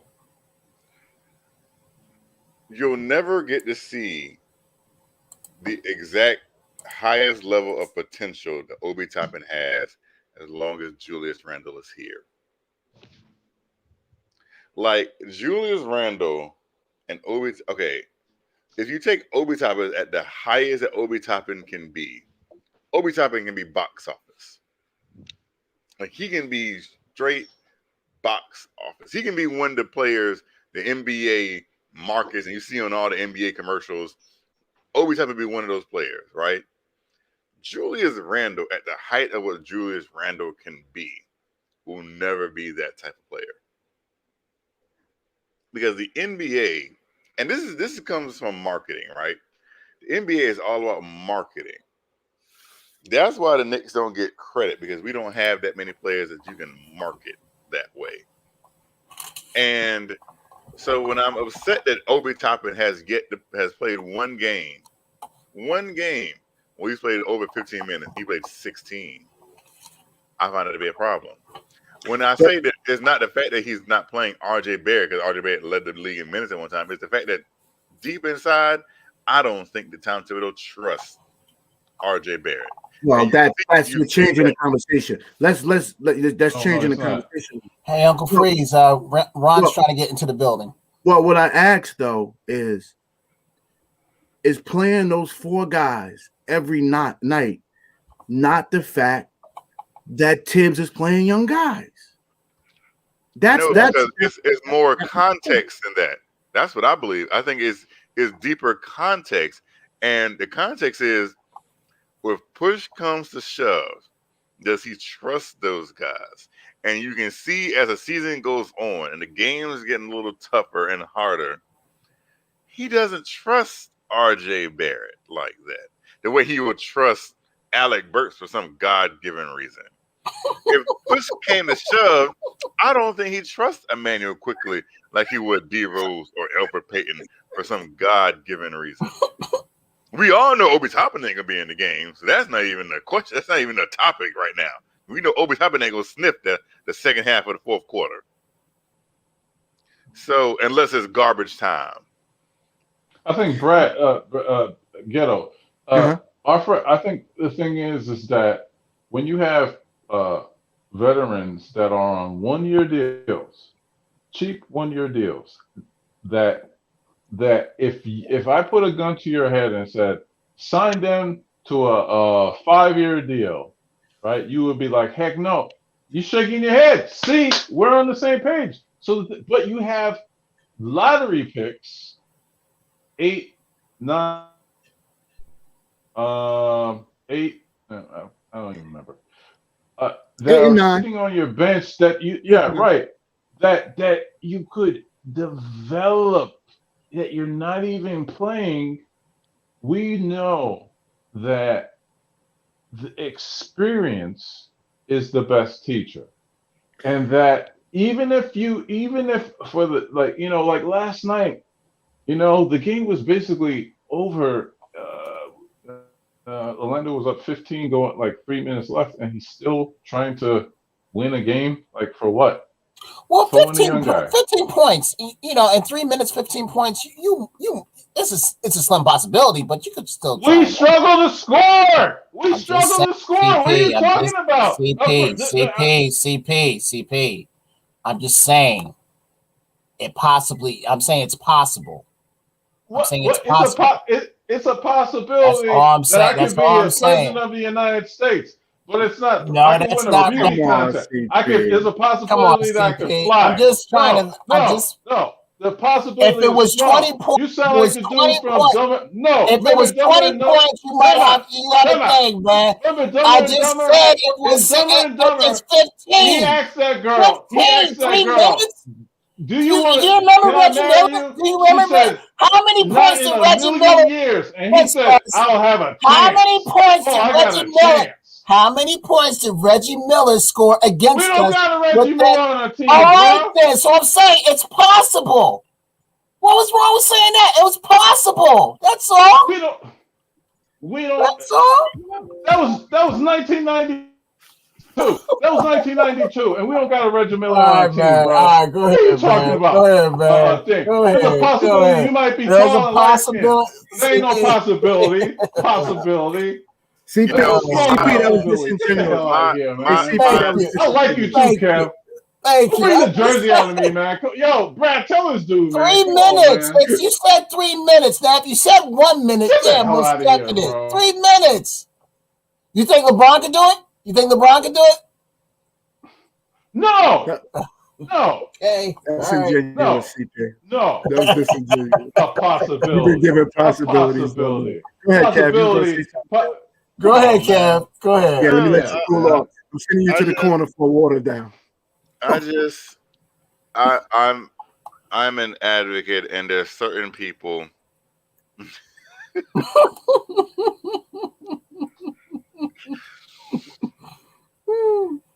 I'm trying to choose my words very carefully because you better while you with me in the morning. Go ahead, say it, bro. Well, no, because I try. Lord knows, I try to take the not high to bring road. up Knox. No, it's not Kevin Knox. It's But hold on. While you think of your thoughts, let me say this. You just said 8 and 9, CP. Can we agree that the number 8 pick, I think Frank was 8, he has been hurt and out on COVID. We don't even know what shape he's in. So to suggest that Frank isn't playing, we don't have enough of him being available. So now we're only talking about one player. Go ahead, Kev. I'm sorry to box you in the corner. It's like I said, I'm still trying to. I talked to Stephen Fox, and Stephen Fox says I need to take the high road when it comes to another particular individual. And I try. I know where you're going. I know where he's going. Stephen Fox, if you listen to this, I'm trying, right? Lord knows I'm trying. I refuse to be trolled by just an overly condescending individual. Oh, jeez. Who's like, if you remember, if y'all were in school, there was always that one student like that Mr. Know-It-All that swore up and down they just knew every single thing. Oh my God. And you were just wrong regardless. But Lord knows I'm still trying to take the high road, right? I go to the chat, and it's like every time I open my mouth, that's when somebody wants to make a comment about something. And like they coming at me for some reason. Like they gonna disagree with everything I say. So here's the thing, right? Can you win and still play the young guys? Yes. especially if the guys ahead of them are going to give you the same level of production, except for, someone's pick and roll defense. Because I know that's what they're going to add in whenever they have their own whatever they do. So it's not all about analytics, right? Because analytics don't run the game. And if it's about analytics, yeah, you can play your Alec Burks to the cows come home and have him give you 5 points on 2 for 9 shooting and 0 rebounds and miss shot and all these turnovers. Or you can take the time and put in the development for a 21-year-old 6'9" athletic wing that you already have that's on a rookie contract. Instead of spending $15 million on the same player, the rookie that you have, the guy who's in his rookie contract, is going to eventually with turn diminishing out return. With the yeah. And so you may not like the said player. That's fine. But if you want to completely disregard the context to knock on said player when you have 2 bums ahead of them and you don't say one word about it, not one word, not a single one there, iota of a word about these other 2 players, number 10 and number 25, but you got everything in the world to say about number 20 other than calling his mama some god awful name. You got everything in the world to say about number 20 all day, morning, noon, night, the midday, for brunch, whenever the topic comes up. Oh, excuse me, not even topic. Whenever I want to bring up him, but you don't want to sit here and talk about the shortcomings of these other 2 players and at least give him the opportunity, because all you got to say is, oh, when he was out there, he wasn't doing nothing. Well, guess what? They out there now and they not doing nothing. But you ain't saying not a thing about them. And so that's, you know what? I am really done. I am done. Well, I want you to with finish this particular individual. Well, I just want to. So they can keep trolling all they want to. Well, I just want to respond to one piece of it.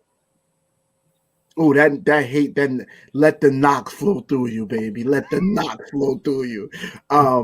I just want to say, Kev, that I have been saying from game 10, if we get a player and a half out of Burks, Bullocks, and Rivers, and now that Burks is out, now that Rivers is on the bench and he's comfortable on the bench, he's coaching now. I see him next to John. He is coaching. He doesn't do what Theo Pinson does, but so nobody do what Theo Pinson do. Theo's my guy. Man, I can't stand him, man. I hate dudes like that. Like, does this girl watch the game? If your girl watch the game and you are on the bench cheering, I mean, come on, man. You can't do that in front of your girl, bro. You can't do that in front of your girl, bro. I'm sorry. CP, nah, man. Your Cheerios this morning, bro. I had pancakes. I had pancakes, man. He's breaking some type of man law, bro. He's breaking a man law, man. Yo, I saw him sit right next to Mike Woodson last night. I said, dude, you got any pride? Your girl don't watch the game? Like, come on, man. It's too funny. And then I get mad. Tibbs decides to put him on the freaking on the court at the end of the game. You know what I'm saying? Instead of Frank. And I'm like, what has this dude done, man? It's like, yeah. CP, sorry, can I remind you? I can't, man. CP, can I remind you that these gentlemen who are used to playing since AAU in front of thousands and thousands, they went to the swankiest of high school basketball facilities. They are used to people watching them play ball since they were 8 years old, or playing ball in empty stadiums. To have somebody up there that is one of 2% of anybody to pick up a basketball to play in this league, 2% of the people who pick up a basketball play in this league, to have them to have somebody cheering for them at the magnitude he does, to be the teammate that he does. CP the artist. That, sir, was a bad take. That was I don't care what you feel about it. This is my this is what a man would tell his boy if he was a boy, like, yo, bro, sit down, this ain't the move, man. Yo, so if you got a girl in the in the stands and she's with her girlfriend and she's like, hey girl, which one is yours? And she'd be like, oh, the one over there cheering for the rest of the guys. Get the hell out of here. It don't go down like that, man. Okay. I can understand behind the bench. Yeah, you know what I mean? But the dude is on the court, man. Nah, bro. He was 2 feet from Tibbs the other day, doing the stanky leg, baby. Oh, man. There's a skit. There's a skit by Key and Peele. Slap Ass. He reminded me of the dude Slap Ass. The dude, he had this sexual thing about slapping the dude on the ass, whatever, and his teammates was like, yo, you gotta chill. Go watch that clip, man. It is hilarious. That's what he reminds me of. So Kat. But I want to keep you guys on point because I want you to at least own up to what you're saying, and I want you to put because Freezy alluded to it last night. Talk more about the fact. Well, in fairness, I want us to agree. Tibbs can't hate young players. He's playing young players. Clearly, he's playing young players. I'm tired of arguing this, man. All right, let's move on. Hold on. I'm going to say something. The context isn't the fact that he's playing RJ Barrett. The context is you can see, and like I said, when he was playing those heavy minutes at the beginning of the season, right? And we were starting to establish something. But over the last week, what is the purpose of Alec Burks, who isn't doing anything, right? Like, I'll give you last night's game. I'm not even going to go back 5-6 games. I'm going to give you last night's game. Alec Burks couldn't throw a ball into the Atlantic Ocean, right? When he was saying, here, Orlando, here, take the ball. I don't want it. Take it. Please take it. Thank you. And RJ Barrett there's the man. There he is. There's that man. There's that dude. Man. There's that dude. I thought I was going to die a bit. There's that dude. You know what? Go ahead, man. Speak some knowledge, man. Speak some knowledge. Good morning. Right. Help me out here. Speak some knowledge, Ryan. Don't leave because I want to have a conversation with you about CP3 on some things you said last night. Good morning, gentlemen. Or should I say, man. You know what I mean? Hey, it's a good morning, man. Yeah, y'all gotta calm down, man. y'all gotta really calm down, man. You guys to be patient, man. You know what I mean? You gotta be patient, man. And that's the problem.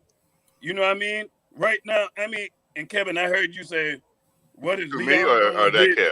Well, yeah, which one? Cornerstone? Yeah, you know I call you Cornerstone. I'm gonna call you Cornerstone. Yeah. You know what I mean? You putting some respect on my name, and I love that, my man. Yeah, I got to. Yes, sir. Kevin, I'm gonna tell you, your take on Leon Rose is way off. Leon Rose is nothing like Steve Mills. If Leon Rose was like Steve Mills, you know what would have happened? We would have paid Gordon $200 million to come in. We would have done something dumb. Leon Rose, I'm not gonna disrespect him like that. You know what I mean? And these guys that's on this team is set up in such a way where it's a look-see. They're gonna be gone. A lot of these guys are gonna be gone. And I keep telling y'all, this is the danger in attaching yourself to a player. You gotta stop attaching yourself to a player. I used to love Frank Ntilikina. Still love him as a person. As a ball player, he doesn't fit on this team. I see it. He's not going to be here. I got to accept that what the coach is doing is what's going to be in the best interest of this team. They're going to move a lot of these players, and you better, hey, I'm telling you right now, I can go on record and say it.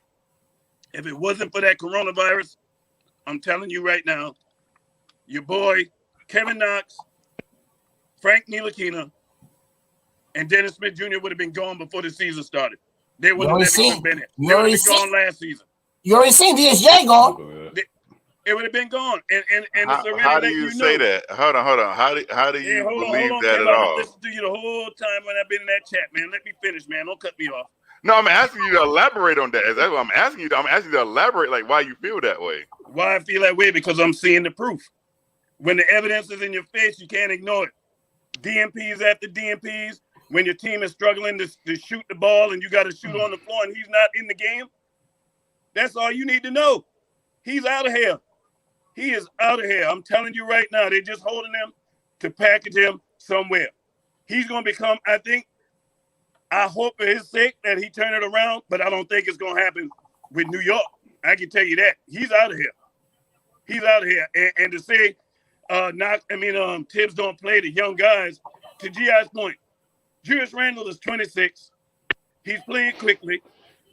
He's not considered a young guy, Ron. He's not old. He's on his fourth team. He's on his fourth team. He's not 36. 13. Hey, CP, he's younger than me and you. Matter of fact, you know how old Julius is? Let me tell you something. Let me share something with you. Julius could have been my kid. I got a daughter Julius' age.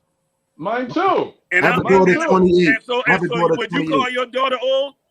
Would you call your kid old? Yeah. No. I'm calling him old because he was white. He was white. Because the NBA prime, because his NBA prime, he's closer to his NBA prime. He's closer to his NBA prime, and at 27 is your NBA prime. I get he's closer to that. Say, CP, but technically, the man is not old, man. Let's be real.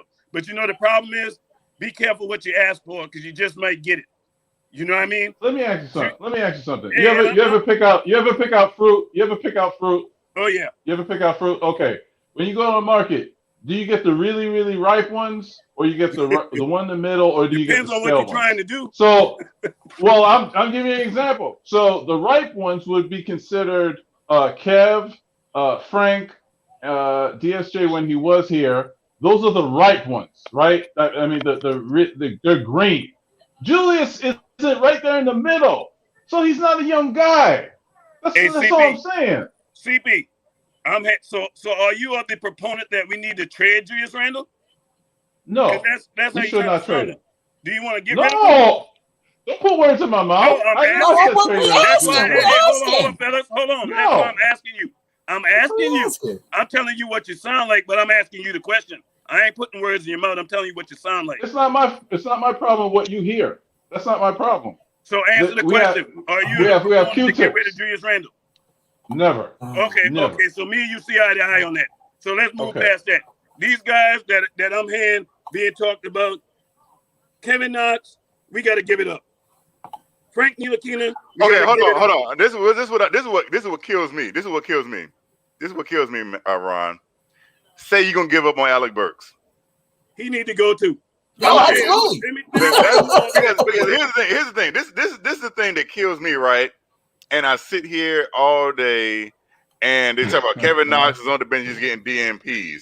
But Tom Thibodeau says that your play on the court will merit how much time you get, which I have stated for the last week or so. Well, he's hypocritical. Practice first. As hypocritical, because Alec Burks and Reggie Bullock's play on the court does not merit them being in the game. Hey, at all. Let me share something with you. Alex Burks, Reggie Bullock, Kevin Knox, Frank Ntilikina needs to be gone. They need to be gone like yesterday. And let me ask you this question, Frank. Let me ask you this question, Ron. Okay, so we do that. We get rid of the people you said because they're not contributing. Okay, now the Knicks roster is bare bones. How do you in the 2021 free agent class?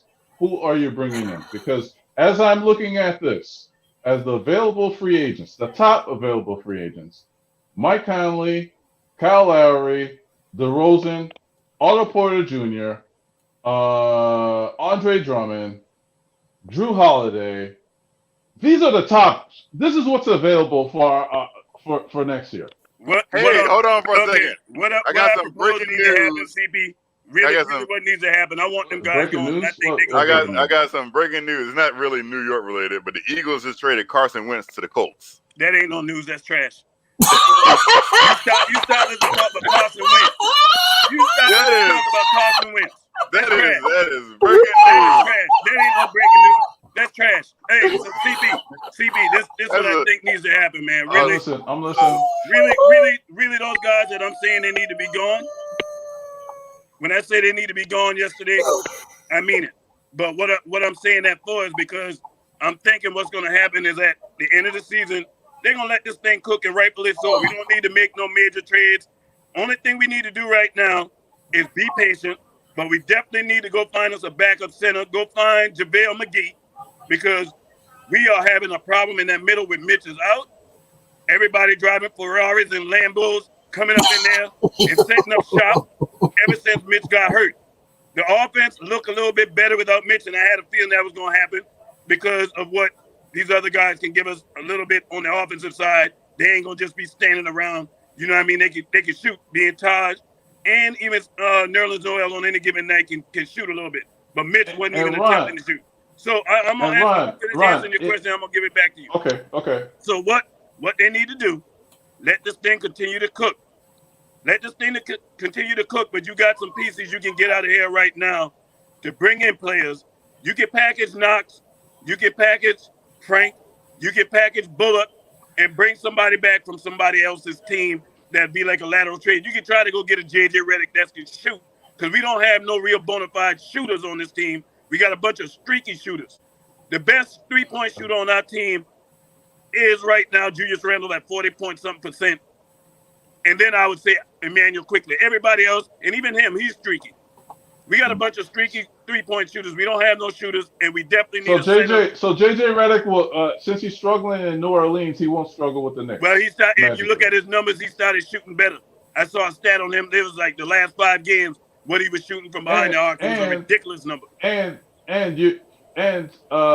Kevin Knox and Frank are on the bench. They have no trade value. Well, their trade value always been what it is. Before the season came, everybody know who they are. People still want to take a chance on them because, to your point, they're young players. But it's worse now. It's worse now because they're not playing. You can get another rotational player. That's all we looking for. I ain't looking for nothing, no world beater. I'm just looking for a rotational player. If we can get DSJ, I mean, if we can get Rose for DSJ, we can get something for those guys. But wait a minute. But didn't we give up a second? We gave up a second pick for DSJ too. Yeah, but we have a whole bunch of picks. Hold on. But we still gave up something. Hold on. Because that's not true. Because Detroit respected Derrick Rose and asked him where you wanted to go. Derrick Rose. Well, we still made it happen. We still made it happen. So what are you saying? We still made it happen. Listen. Am I right? We still made it happen. You're not. Thank you. Detroit, just because you raise your voice doesn't mean but it's the truth. It's the truth. Okay. Is he here? Is he here? Is he here? Is he here? Is he here? Kev, is he here? Kev, I'm asking. Kev, I'm asking. Is he here? Is he here? Is he here? No. Oh, he's not here. Okay, he's not here. Okay, he's not here. It's a mirage. It's a mirage. Detroit asked Derrick Rose, where you want to go? We respect you and what you want, what you've done for us, and we're going to send you where you want to go. It's a mirage. It's a mirage. Derrick Rose said, I want to go to New York. So? He gave them something. But he is here. He's But not he's here. listening. Liam Rose made it happen. Are you gonna Kev, listen that to what I'm don't make saying? no sense though, Kev. He's still here. That's all we talking about. Facts. No, we no. ain't talking about Hold why on. he got here. We talking about the fact that the man is here God, with Dennis that is Rodman. ridiculous. Wasn't even in the plans. Listen. Jesus, y'all want me to listen? Cornerstone Kev said, we got Derrick Rose so we can get somebody. No, Derrick Rose wanted to come here. So we're going to give them whatever because that's what Detroit said. Detroit said, where you want to go? He said New York. Detroit called us, said, give us something. Detroit wanted Kevin Knox. New York said, no, we'll give you DSJ. And they said, all right, fine. That's because that's where he want to go at. That's what Derrick Rose. Don't sit here and say and Hoodie,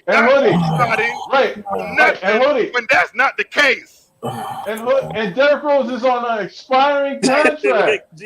He's an expiring contract. That's what kills me. We got to resign him or lose him. People create narratives. Right. That's not a narrative. That's a fact. That's not a narrative. That's a fact. The whole he's here. Did Derrick Rose want to come here? Did Derrick Rose want to come here? Derrick Rose want to come here. Because if Derrick Rose, are you signing him? Are you re-signing him? Who, Derrick Rose? Why not? I'm gonna tell you right now. Out of here, man.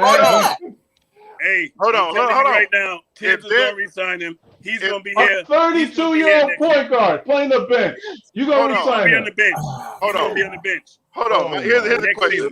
Here's the question. If Derrick Rose said, I want to go to the Clippers, will he be on the Knicks today? No. No, of course not. What was the whole argument about? Hey, he didn't want to go to the Clippers. He wanted to come here. You didn't change the whole narrative. What does that have to do with the the price whole of narrative. Ain't China? nobody talk. What I said. I went off screen. Did you hear what I said, Gi? I said that. Yeah, he totally left field. No, I'll be honest. I love Kev to death, but he just fell off the whole ring. First of all, he can't come through the screen, right? We safe, right? He can't. He's not Videodrome. He's not Videodrome. He's a big. He's not Videodrome. I hold my own. Don't get me wrong. Yeah, exactly. Hey, from the brick, Avon Ave, baby. Avon Ave. I don't want him coming through the screen, man. I don't want to get touched. I'm trying not to get. I look good today. I ain't trying to. Hey, but Gi, what I was trying to say is that we got Derrick Rose for DSJ and a second-round pick. And let's be real. Up until yesterday, everybody was raving about Derrick Rose. So y'all need to stop with that, man.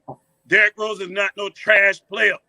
The man was averaging 14 points coming off the bench with your starting point guard being Alfred Payton is averaging as a starter. Yeah. Time out. Protocol. He's drinking an energy drink after that. Whoa, he's dead. Hey, but all I'm saying, CP, man, seriously, they're going to let this thing cook, and rightfully so, man. We need to be patient. We're in the 6th spot. We got all our picks. We got the money. We got the money and let this thing cook, man. And I'm going to tell you this, and then I'm going to give it back to you. But Julius Randle is definitely a franchise player. I don't know if you saw my video I did about, I actually had him yesterday as one of the MVP candidates. Yep. Yes, and when people say MVP, hey, you say MVP candidate, they're thinking you say, oh, he's the MVP. No, I'm saying candidate. You got to be in the race. Yes. And what I did is I looked at every player that's always as a candidate and what their impact is to their team and how they would look, how the team would look if you took them off of them. And every one of those teams we looked at and talked about, if you took Steph Curry off his team, if you took Joel Embiid off of their team, if you took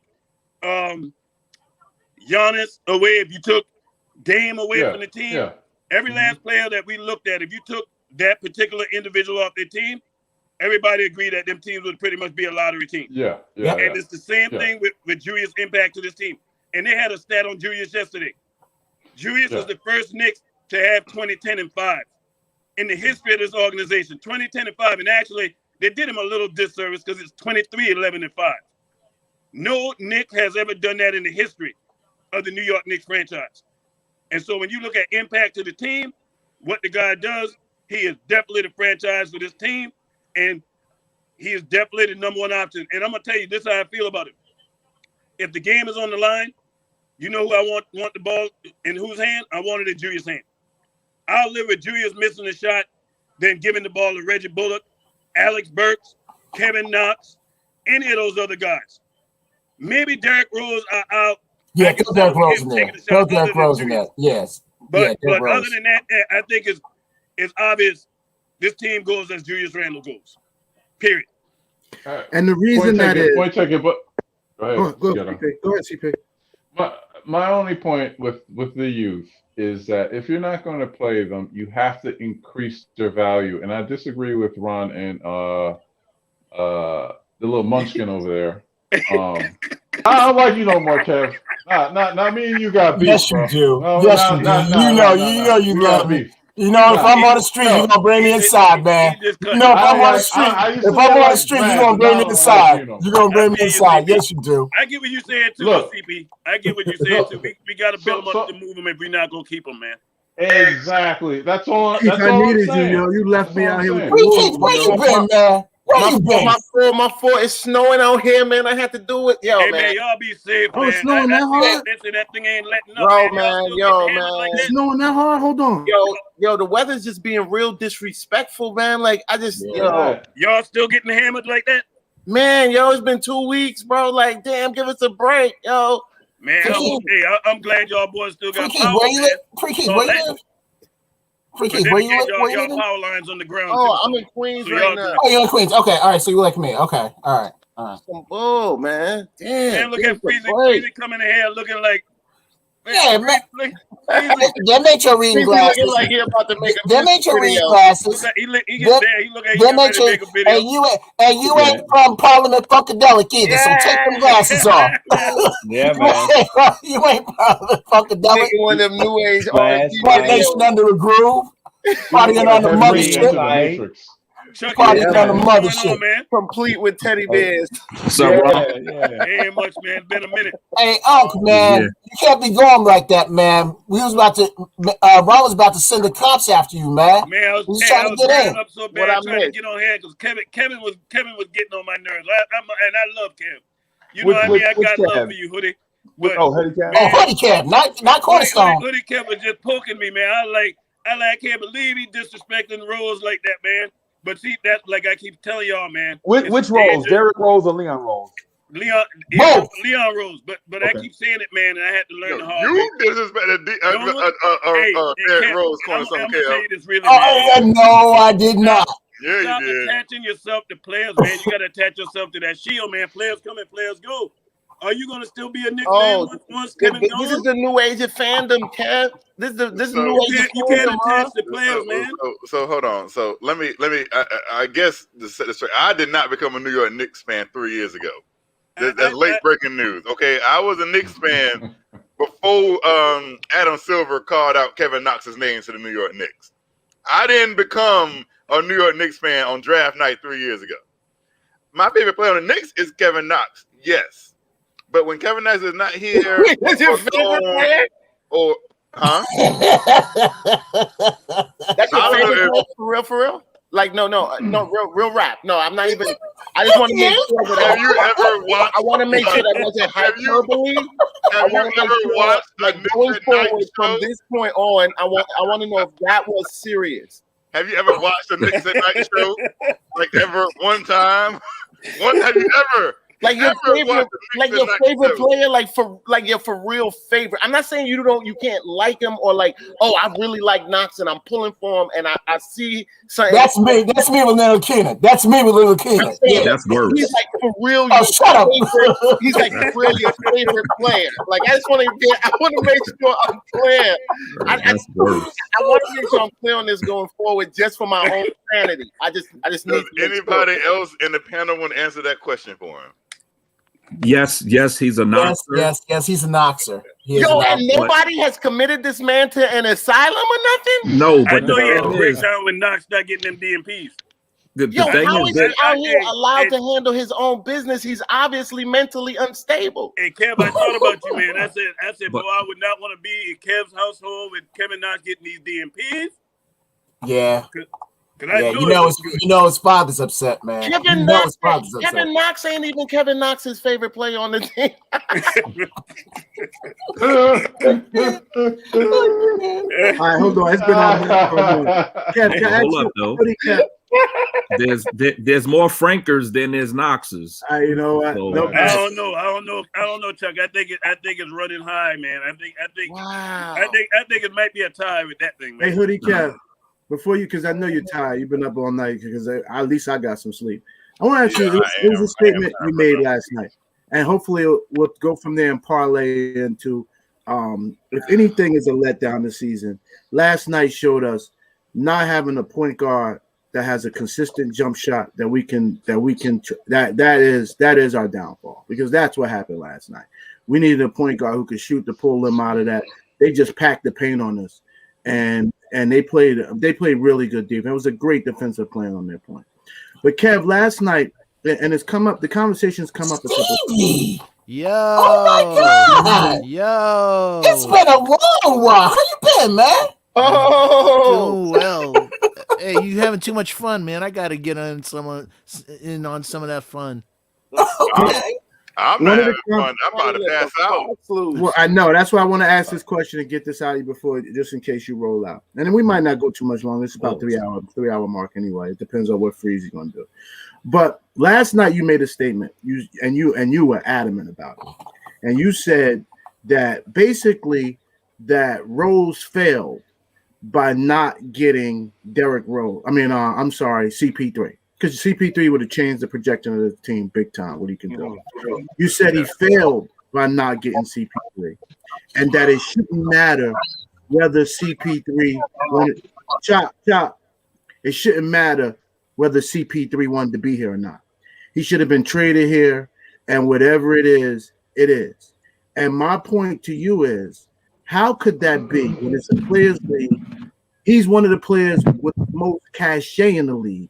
If your organization upsets a CP3, you can almost be guaranteed he's going to have voice in the young guys. So how could you take such a take that no matter what, we should have went out and got CP3, whether he wanted to be here or not? I didn't think that was fair to the audience, to the listening audience, unless you have more color to it.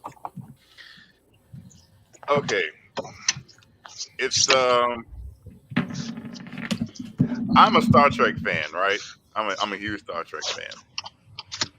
And one of the greatest sayings on that show is, the need of the many outweigh the needs of the one. Of the few. Say it right. Say it right. Say it right. Or the one. So with that, Kev, you like the Ferengis, the acquisition. So with that being said, there's a lot of players who, and I just brought up the whole Derrick Rose thing. Derrick Rose saying that he wanted to come to the Knicks, so he ended up on the Knicks, right? And that's not even, and Derrick Rose doesn't even have the cachet that Chris Paul has at this stage of their careers. But the greater good is Derrick Rose's impact on this team would have been so insurmountable. You mean CP3? Who did I say? What did I say? You said Derrick Rose. Oh, CP3. I'm sorry. Okay. CP3's impact on this team would have been so overwhelming. It's just hard to deny that if it's your job as a president of basketball operations, your sole job is to do what's in the best interest of your team. Not because you're the former agent of said player and you like said player. No, your job is to do what is best for your organization. And what was best for Leon Rose's organization was to get Chris Paul in a Knicks uniform. So when I say he failed because he did not do what was in the best interest of his organization. He did what was the best interest of his former client, who he likes and has a lot of respect for. I just want to ask you a follow-up. Can you send me some Henny, please? Do you have any Henny in the house, man? Let me call Rob. Yeah, he still said Kevin Knox, right? I just want to ask one follow-up question, and then we'll open it up to everybody. But my follow-up to you, Hoodie Kev, is you had just said CP3 has all the cachet. He wanted to be closer to the West Coast to his family. He would have been miserable had OKC said, you know what, CP3, Exactly. I'm sorry, CP3. I know you've been good to us. I know you came here and were professional. When you came in the door, we told you we were going to do one thing, and a year later, we told you we're going to do something else. But we got no choice. We have to trade you to New York because they have made the best offer. God bless you. You think that Rose would have been successful in that situation? CP3. The answer to that question You mean is CP3, right? Did I say who did I say? You said Rose. You said Rose. You said Rose. I'm sorry. Yeah, see, I fell for his. No, the thing is this. Do you believe that CP3 would have held out or not came or struggling like I'm retiring? Or do you think that he would have just like tanked it and phoned it in and not played at his highest abilities? You think Chris Paul would have done those things? The man wanted to be with his family. And if you don't think that he wasn't going to do those No, things. Kev, but he would have fired his agent. Good point, Freezy. And guess what? And guess what? He still would have been in the Knicks jersey with a new agent. Hey, Kev, let me ask you something. Are you married? No, I'm not. So you just don't know. You don't know. You just don't know. Do you have kids? No. You don't know. You talking about a man being uprooted from his family? Okay, and it happens how many times? I ain't care about how many times it happens. No. So people don't get traded and have to move away from their family at all. That never happens, right? Some players. So that never happens. Some players, Kev. Does it happen? Some players, and I'm gonna share this with you too. How many trades? I'm gonna go back to my military days. Let him talk, Kev. I'm gonna share this with you, and I'm gonna go back to my military days with this. You know, a lot of soldiers, man, I'm going to tell you right now, the reason why a lot of soldiers don't stay in the military forever and retire, because of missing their family, of missing all these events and stuff that goes on in their life, and they don't stand. Them guys, a lot of the guys that stay in and do 30 and 40, 20, 30 years, those guys don't mind being away. This guy wanted to be around his family, and all I could do is I could take him at face value at what the man's saying. The man wanted to be with his family. And with his body of work as well. His body is Exactly. That's so great. So if that's the case, if you want to be with his family, how about this? How about everybody with family can never be traded? Can we put that in the next CBA? Let's put that in the next CBA that if you have a family, you can't be traded. What you say? You like changing narratives, man. It's ridiculous to sit here and say that one player can't be traded because he wants to be with his family. No other player wants to be with his family. We're not saying that, Kev. If you sit here and say that no other player wants to be with their family, then don't sit here and say Chris Paul wants to be with his family, so let's not trade him away to this player. I think it had less to do with that. I think it had less to do with that. That's the argument, because he said he wants to be with his family. Let's not trade him because he wants to be with his family. The idea really that I wanted CP3 as well. That of the candidates that were open, open to trade, I wanted CP3 the most. But to me, I feel like what you're doing and what other guys are doing right there, like to say that they failed in getting CP3 here is to say that like your way of doing things is the only way they could have gone. They have a plan. They're obviously working whatever their plan is. It does not include getting CP3, and it's fine because we're in a great situation. So their plan, whatever that is, their plan actually has been working. Thus now, that CP3 direction, that would have been one direction, and I wanted to see CP3 here as well, but I can't say they failed because they didn't get CP3. That is a little bit disingenuous. That's me projecting they failed on my wants. That's what they failed on. By the way, this is a phenomenal panel. Man. This panel I think y'all are absolutely wrong on the way you view what Hoodie Cav just said. I'm pretty sure CP3 didn't want to go to OKC, but he embraced it once he was there. So I'm pretty sure if he would have came to the Knicks, he would have embraced that too. He wouldn't have been saying, "Oh, send me back to my family." I agree. He would have played the year out, or whatever time he was here, and embraced it. Like they get to see their family. Right. So, The problem is, Hey, Hoodie Kev. Hey, Hoodie Kev, can I ask you a question? Yes, sir. Hey, do they build houses in neighborhoods in all NBA cities? They probably already have houses built. Oh, okay. All right. Wow, do they have school districts in all NBA cities? Several of them. Okay. I tell you this, it was another thing that he said the reason why he didn't come here too. You know, it was another reason why he said it was about their law of playing in the Garden, and since there wasn't no fans in the stadium, their law of coming here wasn't there for him. So hey, wait a minute. Hold on. What's happening on the 23rd of February? Man, we didn't know that. Come on, man. 2300. Come on, man. 2300. We did not know that. Hey, and exactly. So wait a minute. Are you trying to say that nobody was ever going to come to the Garden again? But hey, Kev. Hey, Kev. Let's not. Hey, man. Let's Why not are you shoot doing ourselves. Let's not shoot ourselves in the foot because you had a good point. Cuckoo. So. All I'm saying is, I guess nobody was ever going to come and watch games at the Garden again. I agree with you. Guys get traded all the time. Like you can't expect the family issue to be the thing that blocks a trade. But all I'm saying is, I feel like that's not the important part of your statement. The important part of your statement is the part where you say that they failed. Yes, Rose failed. Yeah, he didn't fail. Let's rewind it to that. Let's get back to that. Did I fail. feel like they didn't. Yes, they failed in getting him because that was what you wanted, or the only way. Hold on. Let me. Kev, you gotta let somebody else rock the mic for a little bit. So like, let me rock like to say that they failed at they failed as maybe that wasn't a part of their plan. Thank you. Like, it has to be a long-term and a short-term strategy, man. I wanted CP3 too, but did I have any idea that we would be right now in the position that we are in? We're 2 games out. We're 2 games out of. I didn't know that either. So whatever their plan was, which I wasn't privy to, but they obviously have, is working. And you know what? We are 2 games. We are 2 games from 500 and in a playoff. How many times has that happened? In the middle of the season. Even bigger than that. That's mediocrity. Even bigger than that. You know what? It's mediocrity.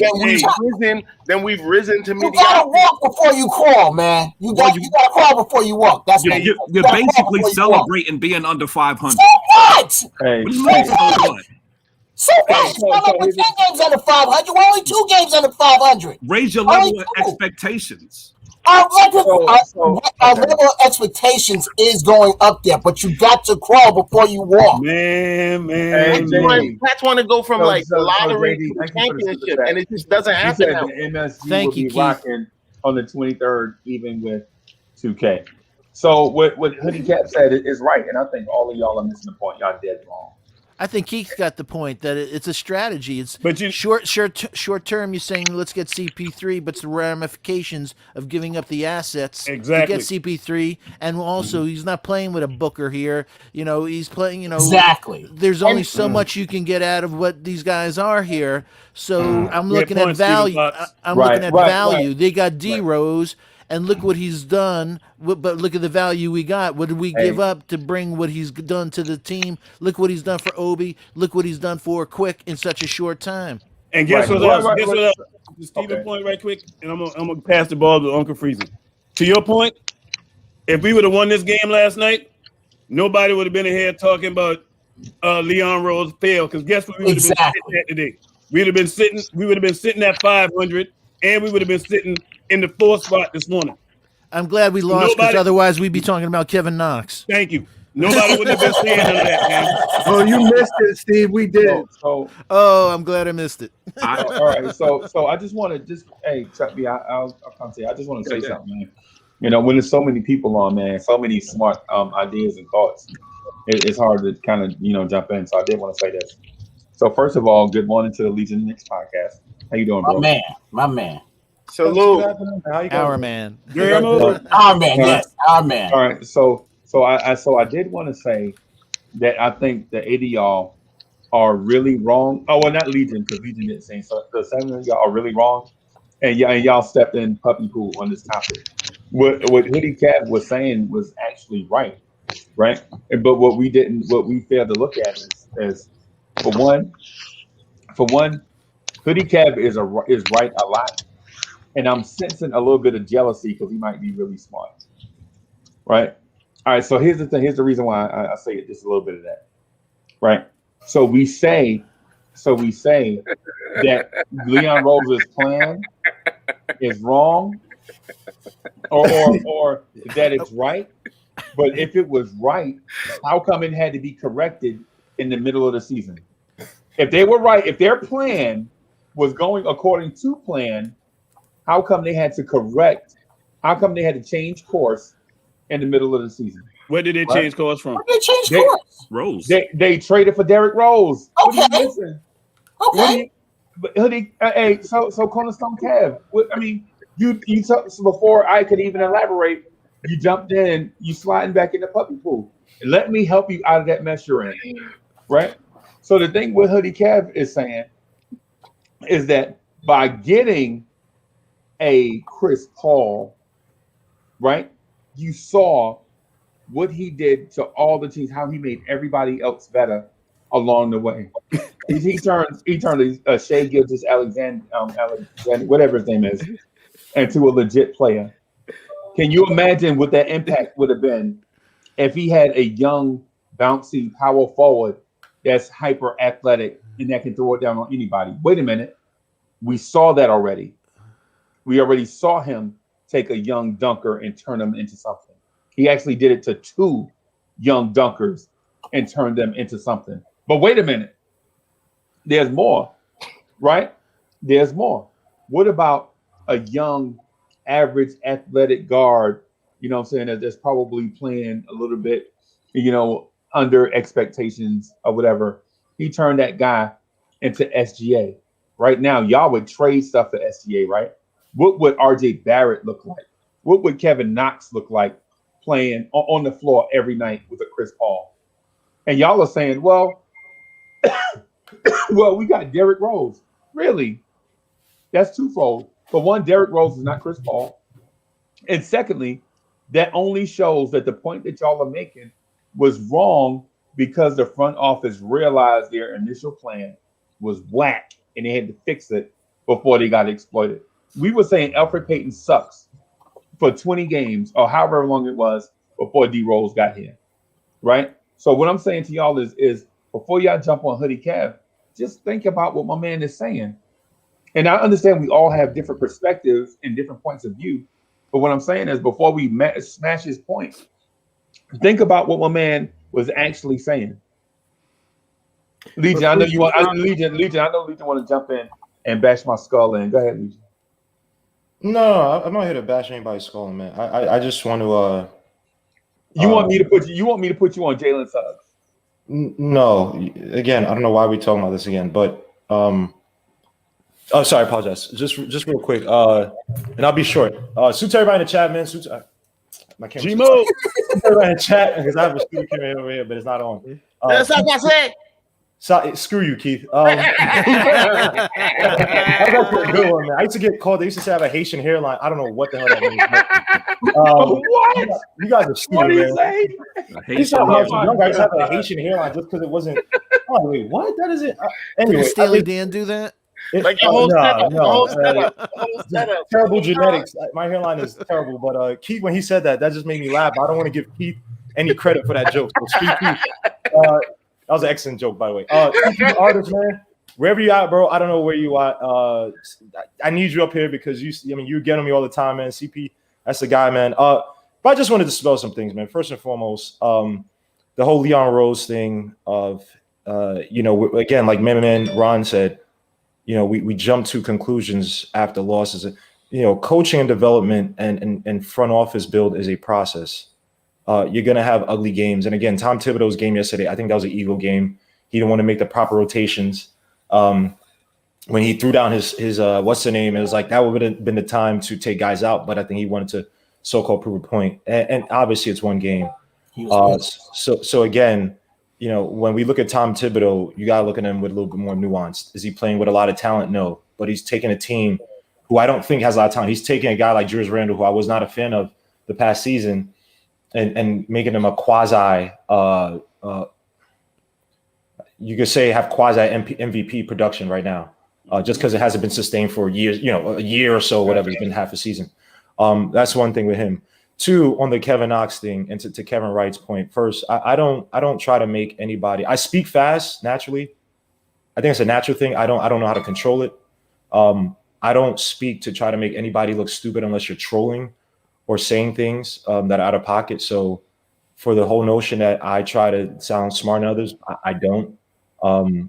Two, I don't talk about my show. I don't want to talk about my show here. I come in here as a Knicks fan.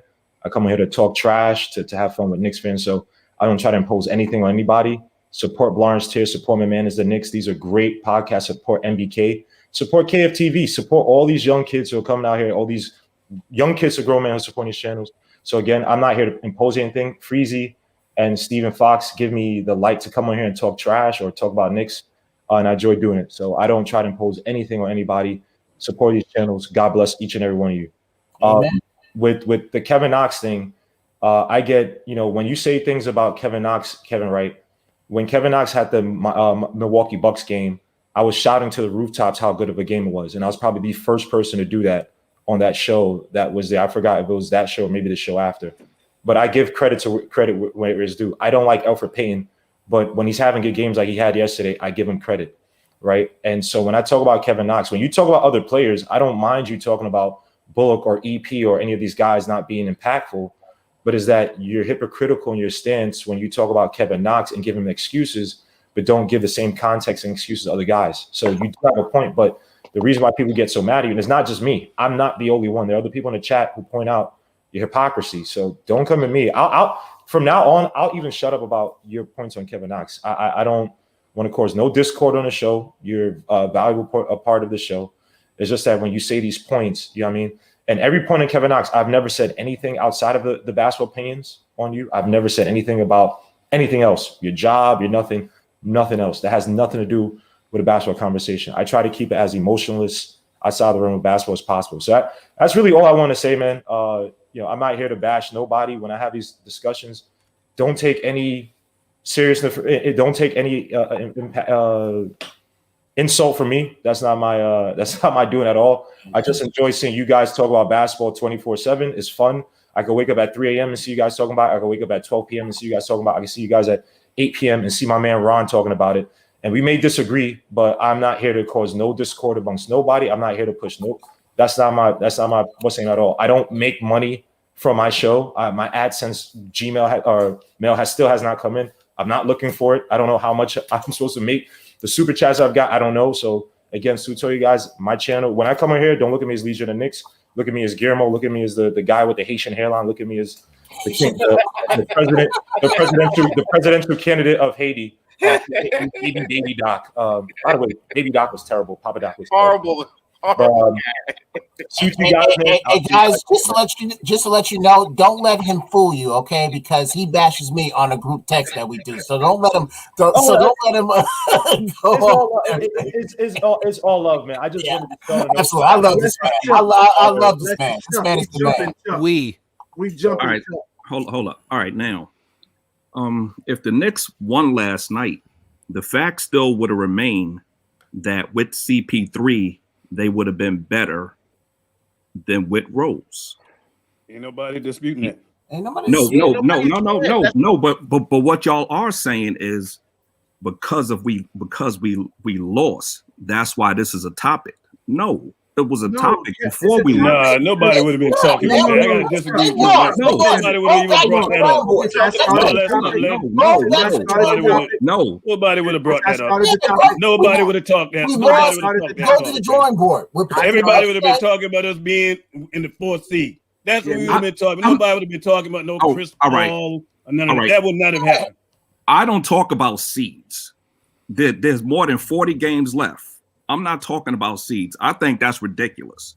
When we was 3-5 or 5-3, whichever one it was, y'all was talking about, oh, we're in the 6th seed right now. 8 games in. Hey, Chuck, let me ask you this. How many wins you got us having now? You think it's still crazy that I said we're gonna get 30 wins? How many wins we have? I got us having now 14. No, I'm saying at the end of the season. Remember the question when I asked when we was asked how many wins? You thought I was crazy for saying 30 wins. Under 30. Under 30. You think we're gonna have under 30 wins? I'm sticking with it. I'm not gonna tell you what. I tell you what, you better be glad I don't gamble no more. I took your whole bank account. No, but I'm not changing what I said. Can I say something? Because I'm literally falling asleep. So I want to. Hey, Kevin, you good, man? You just took that energy drink. You just took that energy drink and you falling asleep, man? Unlike y'all who actually went to sleep last night, I literally have not been to sleep since the previous night. I did Knicks at night all night, was at work, didn't get out till 7, and then jumped on Knicks morning drive. So I literally have not gone to sleep. He was on his own at 4 a.m. this morning on Knicks at night. So that's why I'm falling asleep, because I have not gone to sleep in over 24 hours. So I'm going to say this, and then I'm going to get off. When I say that Leon Rose failed, the objective of the team president, your objective is to get the best players to make your team the best it can possibly be. If you have the means to get a player who you believe can make this team better, then you do everything in your power to get them, if it's within your power. And it was within Leon Rose's power to get Chris Paul. Leon Rose chose not to do that because of his relationship with Chris Paul.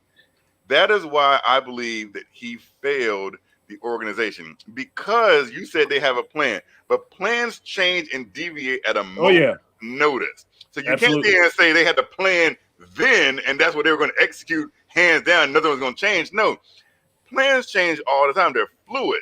So at the time, but there are multiple plans. Exactly. So why can't one of your plans be to get? And we thought that Rivers was going to fill that void a little bit. We thought Rivers was going to fill that void. We thought he did, and it didn't happen. So it's like fine. No. I didn't think that. I didn't think that. There are a lot of Austin Rivers argument. There's a lot of subjective parts to that argument. You're almost stating it as a fact that, like, oh, if X, Y, and Z good player is available and you can get them, that means you have to get good X, Y, and Z player, and that's not like if their idea was that they felt like the assets that they'd have to give up to get said good player CP3 in this particular form and fashion, the assets that they'd have to lose were better for them down the road, that they keep them, then that's one way of thinking. And you can't say that it's incorrect. What you're saying is they failed at doing it your way. It's not my way. Because everything beyond that is subjective. You don't know what he was thinking as to why he did not take CP3, but you say your way as fact. Like you say that he didn't get CP3 because of relationship. That's all subjective, objective information that you're inserting. Speculative. Those are speculative. Those aren't facts. So stop stating it as facts. They can't fail on speculation. Here's the fact. The Knicks had the opportunity, and Oklahoma City said, "This is what we want for Chris Paul," and they had what they wanted. Is that a fact? The Oklahoma City said, "This is what we want for Chris Paul." That's a fact. Leon Rose had the means to give Oklahoma City what they wanted for a Hall of Fame player who's still playing at a Hall of Fame level, right? Not a fringe all-star level, they could have made the all-star team. I agree with you there. I told you. Let me tell y'all what Phoenix gave up. I agree with you there. I told you already what I disagree with, and you still haven't spoken to that. No, I want to let y'all know what they gave up. Phoenix gave up to get him, because that's relative to the discussion. And then you look at what the Knicks had, and you tell me if this compares. So the Phoenix Suns, at the time, November 16, 2020, they gave up for Chris Paul, forward Abdel Nader. The Thunder also received, Kelly Oubre Jr., Ricky Rubio, Ty Jerome, Jalen I guess Lecky, and a 2022 first-round pick from the Suns. The New York Knicks being in a rebuilding situation to give up that kind of asset, Chris Paul wouldn't have done no good coming here. Who's he going to pass to? To do that. Thank you. Who was he going to pass to? And then on top of this, we know those guys' trade values on our team was nothing. Kevin Knox, Frank Ntilikina, DSJ, you couldn't give them guys away. So Leon Rose can only do so much. And with them guys, we probably would have had to give up 2 first-round picks. So hold on. You just named the only name you really named was Kelly Oubre. And Ricky Rubio. That's it. Ricky Rubio. So Ty Jerome, you're right. Ty Jerome and that other guy, I don't know who that is. Exactly. So let's not act like they gave up a whole gold mine. Hey, but tell me this: Kelly Oubre and Ricky Rubio better than anything that we had on our roster that we could give for Chris Paul. We could have given Julius Randle. Oh no! They didn't want Julius Randle. Nobody wanted Julius Randle. No. Don't you know they tried to trade Julius Randle in the offseason? Nobody took it. No, Oklahoma City asked for Julius Randle and Kevin Knox and a pick. That's what they asked for. So when you get rid of Julius Randle, so we made the right move by not doing it. Then they made who are you gonna give the ball to? No, who Chris Paul gonna give the ball to? You're saying so what you're saying? Who they would have is, gave the ball to? They would have gave the ball to the guy Leon Rose selected at number 8. That's who would have gave the ball to. That's not ready. That's not ready right now? Are you say serious? That in hindsight. In hindsight, you say that. But I guarantee if you put Obi Toppin next to Chris Paul, don't do it. He would look a lot different. You sit here and say in hindsight, the Julius Randle we know now. We have that white flag. Go get some rest, man. Yeah. I'm gonna chalk it up to you need some rest. Julius Randle that was back then. What's his excuse at night? Hold on. Did nobody see? So we all knew in June that Julius Randle was gonna be playing like this, right? No, nobody knew that. Nobody knew that. Okay, then. But what if but see, what you're missing is that maybe their plan values those assets more than you are doing right now.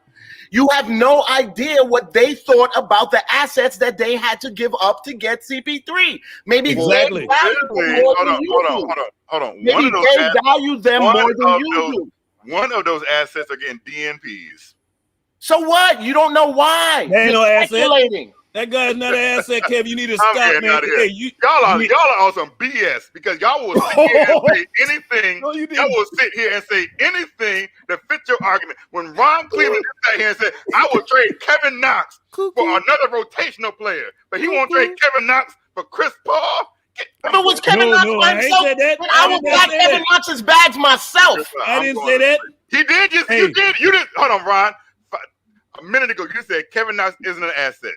A minute ago, you said Kevin Knox is not an asset. But Oklahoma City wanted Kevin Knox. I would have got him out of here. I wouldn't keep him. If it was just him, Merry Christmas. Got him out of here. Hey, I'll drive him to the airport myself. This is your captain speaking. So Kevin Knox, please put your tray in the upright position. Prepare for takeoff. Parts unknown. You wouldn't give up Kevin Knox and the Julius Randle and the Julius Randle from last year. Because at the time, that's all we knew. Last year, I get rid of. No. That's not what I'm saying. Listen, at that time, all we knew is Julius Randle was a Julius Randle from last year. So you would have gave up that version of Julius Randle and Kevin Knox because we didn't know he was going to be playing like this. Ooh, hey, read Jay Boogie's point. Pull up Jay Boogie's point up there. Even last year. I wish I could, man. I was going to promote this even last year. I would have traded Julius Randle and Knox, like you said, for CP3. I would have done it based on even Ron, liking. That's deep, isn't it? Even liking old Julius Randle, but at the time, so like based on old Julius Randle, even with me liking him, I would have done that trade. But you know what I'm saying to you right now? They didn't do that trade because they valued those pieces more than we did, and they actually made a decent bet. Hold on. Hey, please comment, man. I just want to recognize. Hey, Ron, won't you read the super chat? Yeah, I just want to recognize the super chat. Jonathan JD, thank you for the super chat. He says, Ron, say it again, pilot. We need to hear that announcement. This is your captain speaking. Kevin Knox, please place your tray in the upright position. Fasten your seatbelts. Prepare for takeoff to parts unknown. If it was just Knox, no, but listen, hold on, no. Freezy, bring up Jay Boogie's. Bring up Jay Boogie in the banner. If Leon Rose value, I love you, Kevin. I got love for you, boy. He wouldn't have drafted Obi Toppin. Dude, that shows you the value that at the time of what Leon Rose thought of Julius Randle. The fact that he drafted Obi Toppin. Maybe he thought he could get better than CP3 for Julius Randle. I don't know. That's the point. I don't know, and neither do you. All I'm saying is whatever direction they took, whatever they valued, worked out. Hey, Kev, could you read the screen for us? Would you not wait? Hold on. Would you not agree with that? Would you not agree with whatever they valued and whatever they planned beyond CP3 worked out? This is gonna. Hey, this is. That's a great point, man. That's a great point because we ain't had to give up nothing to get that. I want to hear what he has to say on that.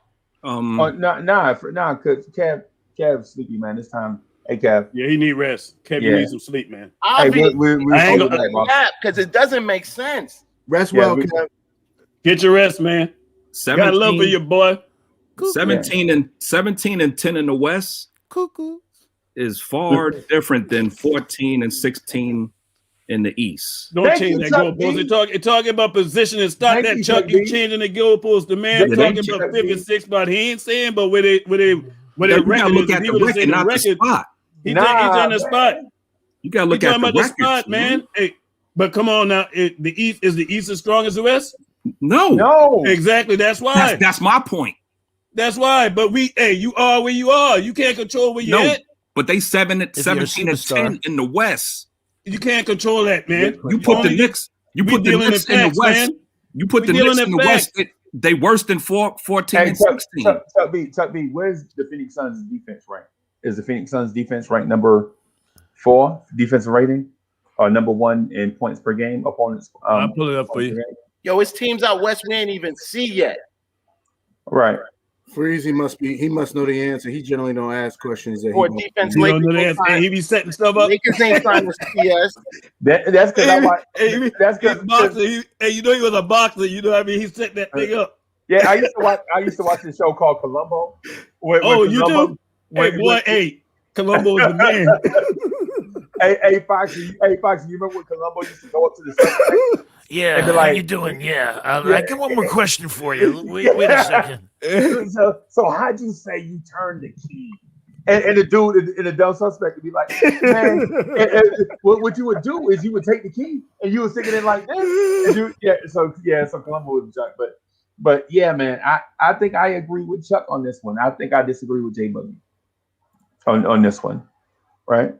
But you gotta look at the context. I get what Jay Boogie's saying though, because we didn't give up the farm to get to where we need. And best believe we was gonna give up more than the first round pick to get Chris Paul. With what we had to trade, we was gonna give up more than the first round pick. It was too much, and you had to take back that salary. I understood why Leon Rose did what he did, and then to say that he failed because he got Derrick Rose. Hey, the job of the front office, job of the front office, man, is not to just be locked into one thing. You're constantly looking to upgrade the team. It's not you sitting there on your hands and being comfortable. There's a reason why they got the draft every year with that cattle truck mentality. And they're always looking to replace you. Hey, Ron, did you bring up the Phoenix Suns info? They're ranked 7th. Yeah, but did you see a couple of columns? Where are they in pace in the league with CP? Yeah, that's a good point. Let's see pace to play. Let me try to get that up here. 29th. I don't think anyone. Whoa. Wow. I don't think anyone argued that CP3 would have been like would have been a plus player on the Knicks, like a plus thing for the Knicks. Exactly, man. My argument, because I wanted CP3 here, my argument is solely on the fail part. Like, people are so kind of like binarily stuck to their one belief of how things are done, that if there's any deviation from that is a fail, even though you're looking on the whole playing table and like, wow, like, gotta be flexible. Like, we've got these wins that we wouldn't have gotten. Like, how are we riding here right now in 6th place in the East and blah, blah, blah, blah, like all these other things, but it's a fail because the one thing that you wanted to happen didn't happen. Hold on. Hey, Ron, hold on for just a second. Yo, this dude, Free Keith, is the truth, man. Let me read the super chat real quick, and I promise I'm gonna get to everybody. So Knicks will be the 2nd seed, talking finals, LOL, if they had Chris Paul. But this dude, Free Keith, is the truth. He be spitting them facts that be making you think. I wish he would do like his own show or something, like legit do his own joint. You know what I'm saying? I wish he would like do his own joint where we can just tune in and watch him go up against somebody. You know what I'm saying? I wish we could, you know what I'm saying? My man is super talented and thoughtful. And sometimes when we debate and argue and talk about thoughts and stuff, I think sometimes we leave food on the table because my man is like, you know, he say these things and we move at such a pace that we legit don't get a chance for those thoughts to set in. Ron Cleveland said something about 20 minutes ago, right? And in fairness to Ron, or in unfairness to Ron, the pace moved so quickly that we didn't get a chance to elaborate on how eloquently he put something, right? What I'm gonna ask y'all is the viewers, is try to keep up. You know what I mean? Try to keep up with this pace because we move kind of fast, and I can't slow the pace down because these dudes legit get on here and they're fast thinkers in a fast moving environment with a lot of topics going back and forth and across, right? I'm gonna ask y'all in the virtual chat and those that are watching this on replay to legit think about what these cats are saying. Like what Ron Cleveland said about 20 minutes ago was legit the truth. It was fire. You know what I'm saying? But we gotta, man. I don't know what the solution is. I don't know how we slow the pace down, man. This is like watching mixed doubles in tennis because these dudes are so smart. You know what I'm saying? And then what we didn't notice is Stephen Fox, who is not the moderator in the point guard today, right?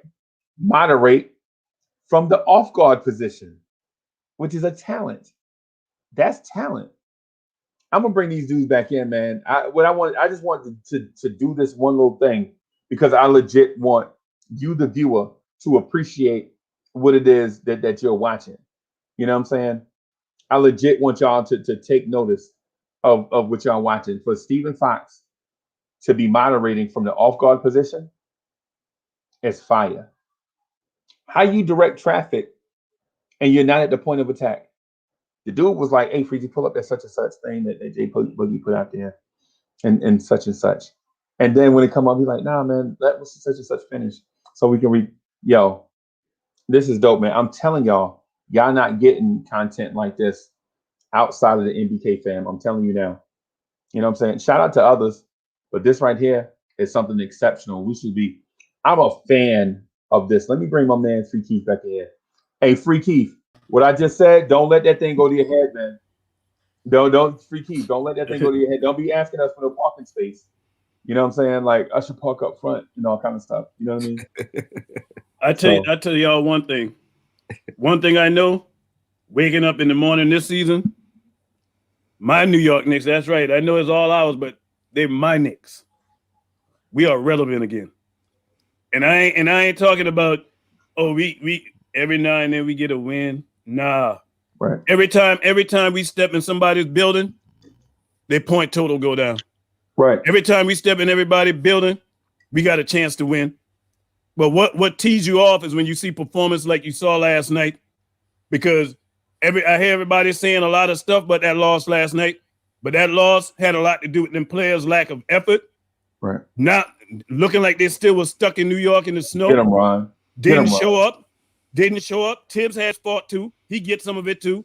You Get him, sat Ron. RJ on the bench in a game when RJ and Julius, who normally don't have great games together. Both of those guys they was on board to light it up last night, and you put RJ on ice. And that's my only problem with Tibbs. I love him as a coach. I love him being here. I like what he's done with the team, but he has to stop putting players on ice, man, and not just RJ. He's done it more than once, putting players on ice, man, when they got it going. And I've always been taught in basketball, you don't ever take the ball out of the hot man hand. You keep it in his hand and you let him shoot till he's out of it. Yep. To your point, you remember back in the day when Quickly had 8 assists? Yeah. And it was rah-rah. Yeah. Now every time you look, it's 1 assist, 2 assists. He's playing off guard though now with Rose. And he was doing that before. Well, I guess so. Growing pains, man. With Rivers. With Rivers? Yeah. Rivers ain't a point guard like Derek. He learned how not to shoot by watching Rivers too. Right. Nah. Because Rivers been on his own. Rivers been on the back of an ice. I still don't know him. Rivers ain't showed up since that Christmas game that he came and played after he told his girl that he going to the gym. Right. Right. Keep going, Chuck. Keep going. I see where you're going at. But quickly got to do better too, though, man. Nah, but they Tibbs did freeze out Peyton, and for the past couple of games he been doing that with RJ. Yeah, and I don't like 4 games. In fact, he's hardly playing him in the fourth quarter. Matter of fact, that's what I'm talking about at 5:00 today. Yeah. I just know that. Oh, go ahead, Chuck. Were you done? I'm sorry. No. Go ahead. Well, no, not if you weren't done, because you don't talk much. You don't ever talk. Yeah, go ahead, Chuck. Go ahead, man. Go ahead. We listening, man. Go ahead. Seriously. Nah. When I come back with something, I'll let you know. Go ahead. Go ahead, Jeff.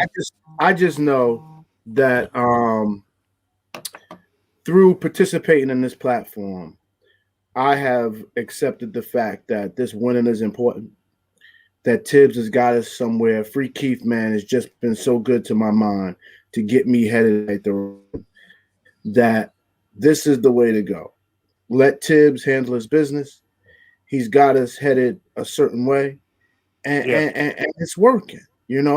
So I had concerns that we're going to end up,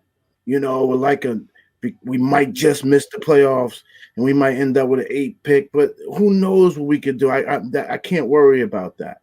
To not keep going this way and doing what we're doing, and we're getting the attention, and we got Julius Randle playing better, RJ's playing better. This notion before our eyes. Yeah, this notion that we're not playing young guys. Every night we march out. Oh my goodness. I said Randle every month. Forget Randle for a second, who's only 26 years old. Every night we march out. My daughter's age. Every night we march out. RJ Barrett, Quickly, Obi, and my goodness, Mitchell Robinson. How could I forget that? Yeah. And guys are saying, we're not playing young guys. Tibbs hates young guys. Every night, 4 of them, Quickly aside, but every night, 3 of them are a key part to the winning that we've been doing. So maybe I'm wrong. Maybe you can win with young guys. So I just know that we should stay the course, give Tibbs the cachet he has earned to this date, and hope it gets better. You always got to try to improve the roster, but where we go, I don't know. But I'm enjoying the ride. I think. Hey, Freezy, pull up Jesus. I got a comment to what he's saying, for what I just said. And I want y'all to look at this comment.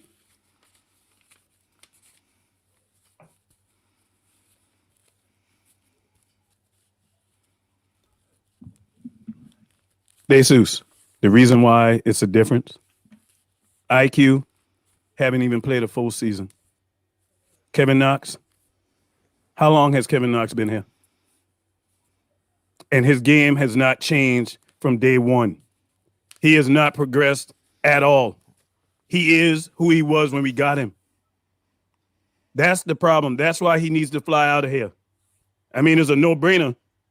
Quickly has played a quarter of a season with no training camp, not a full training camp, not a summer league. But you got Kevin Knox, who's been here, 4 years? This is year 4, right? Year 3. Year 3. 3 years. Come on, man. If you ain't seen enough from Kevin Knox right now to know that he ain't it, I don't know what it's gonna take. Right. But I know one thing: Quickly has done more in a quarter of a season than Knox done in 3 years. Well, they both got the same amount of time under Tibbs. Exactly. Exactly. Thank you, Chuck. But the thing is, Knox rope is much shorter than Quickly. Quickly got a long rope. He had a game before when he was 1 for 11, and the fact that but Quickly earned that. Quickly earned that though, because rookies don't just walk in the door. I'm gonna have to disagree with that. But he said in practice, man, you get on the court according to practice. So Knox obviously ain't practicing well neither. All right. Here's the thing. Oh, he got up. Yeah. He got up. Here comes Chuck. You was on that freezing. Here comes Chuck. All right, now quickly does one thing: shoot the ball. That's it. He's not facilitating. He's not playing good defense. I don't want to hear his defense is good as not. Better than Knox. So no. No. And he shoot better than Knox. So his main thing is shooting. So if his shot is off and he's not helping you in no other way when his shot is off, but you allow him to go 1 for 11 and 1 for 12, that's giving him long rope. They give long rope to Terrence Ross. Terrence Ross went off yesterday, but there's games Terrence Ross doesn't, man. You gotta, and also the big thing you're not talking about with Quickly with everything else. No turnovers, man. No. What I'm? Oh, all right. Oh, I'm glad you said that before I forget. You can't turn the ball over when you don't pass. Oh, come on! You can't turn. You should be more apt to pass because that means you holding the ball more than anybody else. If you ain't passing it, you should be more apt to turn the ball over, Chuck. Why? If you shoot, if you're not passing the ball, that means you got the ball more in your hand than anybody else. You got more of a chance of turning the ball over. All right, I don't. Man. Quickly's turnover is a missed shot. He turns it over to the rim. But they trap him. You could have turnovers that way too and stuff. He don't pass. And let me tell you why. Let me tell you why his defense is better than Knox. And if I don't want to compare him to Knox. I don't want to compare him to Knox. That's what it is. That's what Jesus brought up. That's what we talking about, Chuck. No. But my point is Knox is allowed to only go say 0 for 5, right? And then he's out of there. I can't argue with that. He does have a short leash. I got to give you that. That's so what you I'm just saying. want to have that point. That's the only point you want to have. I give you that. His leash is extra short. Okay. Yeah. Okay. So yes. You're like Floyd Mayweather. You're hard to beat because you ain't gonna go out and have the whole fight. You want to pick your point, back up, pick your point, and you're good at it. Boy, right. Enjoy your undefeated process. I want to score. Let me know it's the reason for that short leash though. Like, hey, Freaky, let me do this real quick. So if y'all like what y'all hear, subscribe to the channel, right? Like the live stream, join the virtual chat, join the video chat, turn the notification bell on, make sure it's the dark bell so you get notified every time we put content up on the channel. And we plan on doing a lot of that, right? Share on social media, comment in the replay. We read the comments and stuff, you know what I'm saying? We kind of do the comments. And if you so inclined, if you want to, so Ghetto Intellect said he would take me in the back alley and beat me up if I didn't do the Cash App thing. So we do the Cash App thing, man. If you want to support Lawrence Tears to help our technology get better, so we can do giveaways on the channel, say shirts and all that stuff. We trying to put all that stuff back. Can you drop the Cash App through your yellow powers? The banner. Yes, boss. Hook it up, Freezy. Yeah. And so I want to tell y'all, man, I'm sleepy and hungry. I don't know which one I'm more of, but I have to do something. Right. Hey, so Freezy, I'm gonna have to get your info, you and Foxy, so I can get them shirts to you. You heard me? Tell me what color you want. You want the black or you want the blue? You know what I mean? My man G.I. got on the black right now. You know what I mean? Chuck, let me know what you want, man. I got to get that to you. Free Keith, let me know. Black or blue?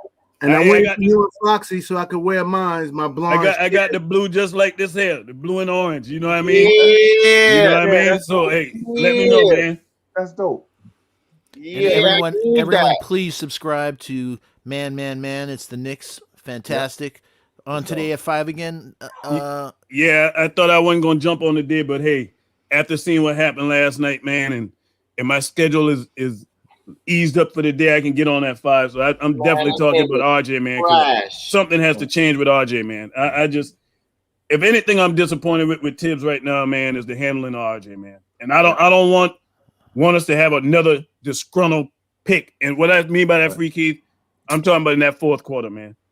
I'm talking about that fourth quarter, because one thing I know about young RJ, Mr. O Canada, we struggled last night. We know that we couldn't shoot as a whole.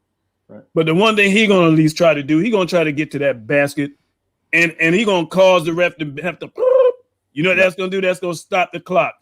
Right. That's gonna give us more of an opportunity. Guys were selling for jump shots last night. Ball wasn't moving. RJ was at least attacking the basket. There ain't too many players was attacking the basket. And Julius Randle, I don't understand how he's attacking the basket. Julius Randle didn't have a free throw last night. Not one. Let that sink in. Not one. And it's that same ref. Yeah, that same referee crew. And I know, hey, we can't always put it on the ref, and rightfully so. Compared to how they've been officiating our games, that same crew last night was an upgrade, but still, there's no way in the world you telling me as much as Julius Randle had that ball last night, this man don't get one free throw? Right. Come on, I do gotta support Kev W here. Alex Burks played with zero passion. Oh my goodness. He should have been thrown out. With zero passion. So he looked like he was on a JV team, yo. Like, I don't understand what he did his victories, but his facial expression, he just never got that dog in him, and that where Freezy has taught. Because the check cleared. That's what Kev W is telling y'all.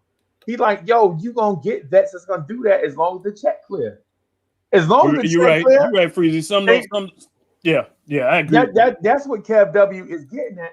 These young cats is trying to establish themselves in the league. You know what I'm saying? They ain't married yet. They ain't got no mortgages yet. You know what I'm saying? Good point. That's a good point. They trying to establish themselves, and Tibbs won't let them. But these veterans, as soon as the check clear, they like, yo, I'm gonna get my shots up, man, and I'm gonna go back and put these home runs on. This is your captain speaking. Alex Burks, put your tray in the upright position. Fasten your seatbelts. Right. Prepare for takeoff. Yo, leave my man alone. Nah, that's what Hoodie Kev. That's why Hoodie Kev come on here and have a connection fit all the time, because we like, nah, man, we need to play Alec Burks. But Hoodie Kev is like, Alec Burks got houses in 4 different cities. he got car payments he got to make. You know what I'm saying? Not Burks. Yeah. And Kevin Knox ain't got a baby mama yet who got high class taste. You know what I'm saying? The dude playing Fortnite. You know what I'm saying? You know what I mean? So I mean, oh my goodness. And so that's what Knox's whole problem. I feel like people just won't admit it. Like, just like, yo, like, there is nothing technical that you could say about basketball that is Knox's problem. It's not about like poor coaching. It's not about his problem is all in his head. The dude don't even really get hurt. Like, yo, like the man's that head heart connection, like it's all right there. Free Keith, do us a favor. When the draft come around, you make sure they don't draft no more players that they say they question their motive. Yeah, dude, like that should, you should never. Kevin Knox is like when you watch a fight and you see the two guys and you just look at one of them, you say that dude's gonna get his ass kicked. Yeah. You could just see it in his eyes. The dude that and that's Knox. The dude that's super sad because to the naked eye, he has the physical goods. Like, Knox should be balling out right now. He should probably be one of the best cats on our team. I swear to God, Free Keith need his own joint. Hey, stop waiting, man. Virtual chat. Does Free Keith need to do his own show? Or if Free Keith did his own show, would y'all watch it? I'm gonna watch. I know I'm gonna be watching him. I know I'm gonna watch him. He And probably if watched Freaky that was his own nonsense. joint, would y'all put a thumbs I'm up gonna or a watch thumbs him, down? and I'm gonna watch Chuck, and I'm gonna watch Chuck. Hey, Chuck, another one. Hey, I don't know what he waiting on. Hey, either. see, I'm gonna tell you Trizzy like K already said, yeah. I'm telling you, man. I'm gonna tell you like Joyce Cleveland say. My mama, you heard me. She said, "Wait, sink ship." You know what I mean? What you waiting on, man? You know what I mean? Hey, y'all guys, dope, man. I must admit, and what I like about it, man, is everybody give us a way to think about stuff outside of our own thinking. That's what make this thing beautiful, man. At the end of the day, everybody want this thing to be powerful. We want to win, but we don't want to be just barely getting by neither. You know what I mean? We want to punish teams for all them 20 years of trash can status. We've been playing like digging in other people's trash can and polishing up stuff that should have been thrown to the landfill. You know what I mean? Except with other people trash that they throw away, we pay top dollar for it. in the past. Yeah, in the past. Exactly. As the guy who just wants to hit the video chat button and talk a little Knicks and then go about my everyday life, you guys are providing me amazing platforms, man. I get to meet guys like Chuck. You know, where would I be if I didn't meet a Chuck B in my life? Salute. Probably have less stress. Yeah. Hey, so everybody, I'm gonna get out of here. Virtual chat. I'm gonna pull you with the Rock him though. I'm gonna pull Freaky to the side, and I'm gonna threaten him to do a joint. You know what I'm saying? Nah. So maybe we could talk Freaky into doing a joint, man. We'll see. But thank you everybody for stopping through, man. Y'all the greatest. The panel today was super dope. I really enjoyed it. This is great TV. Great, you know what I'm saying? Yeah, man. So peace to everybody. Hey, virtual chat, subscribe to the channel, like the live stream, join the video chat, share on social medias, turn your notification bell on, and if y'all want to help the channel grow, I already told y'all how to do that, man. I'll holler at y'all later. Hey, Freezy. Yo. Before you go, hey, text me your shirt size.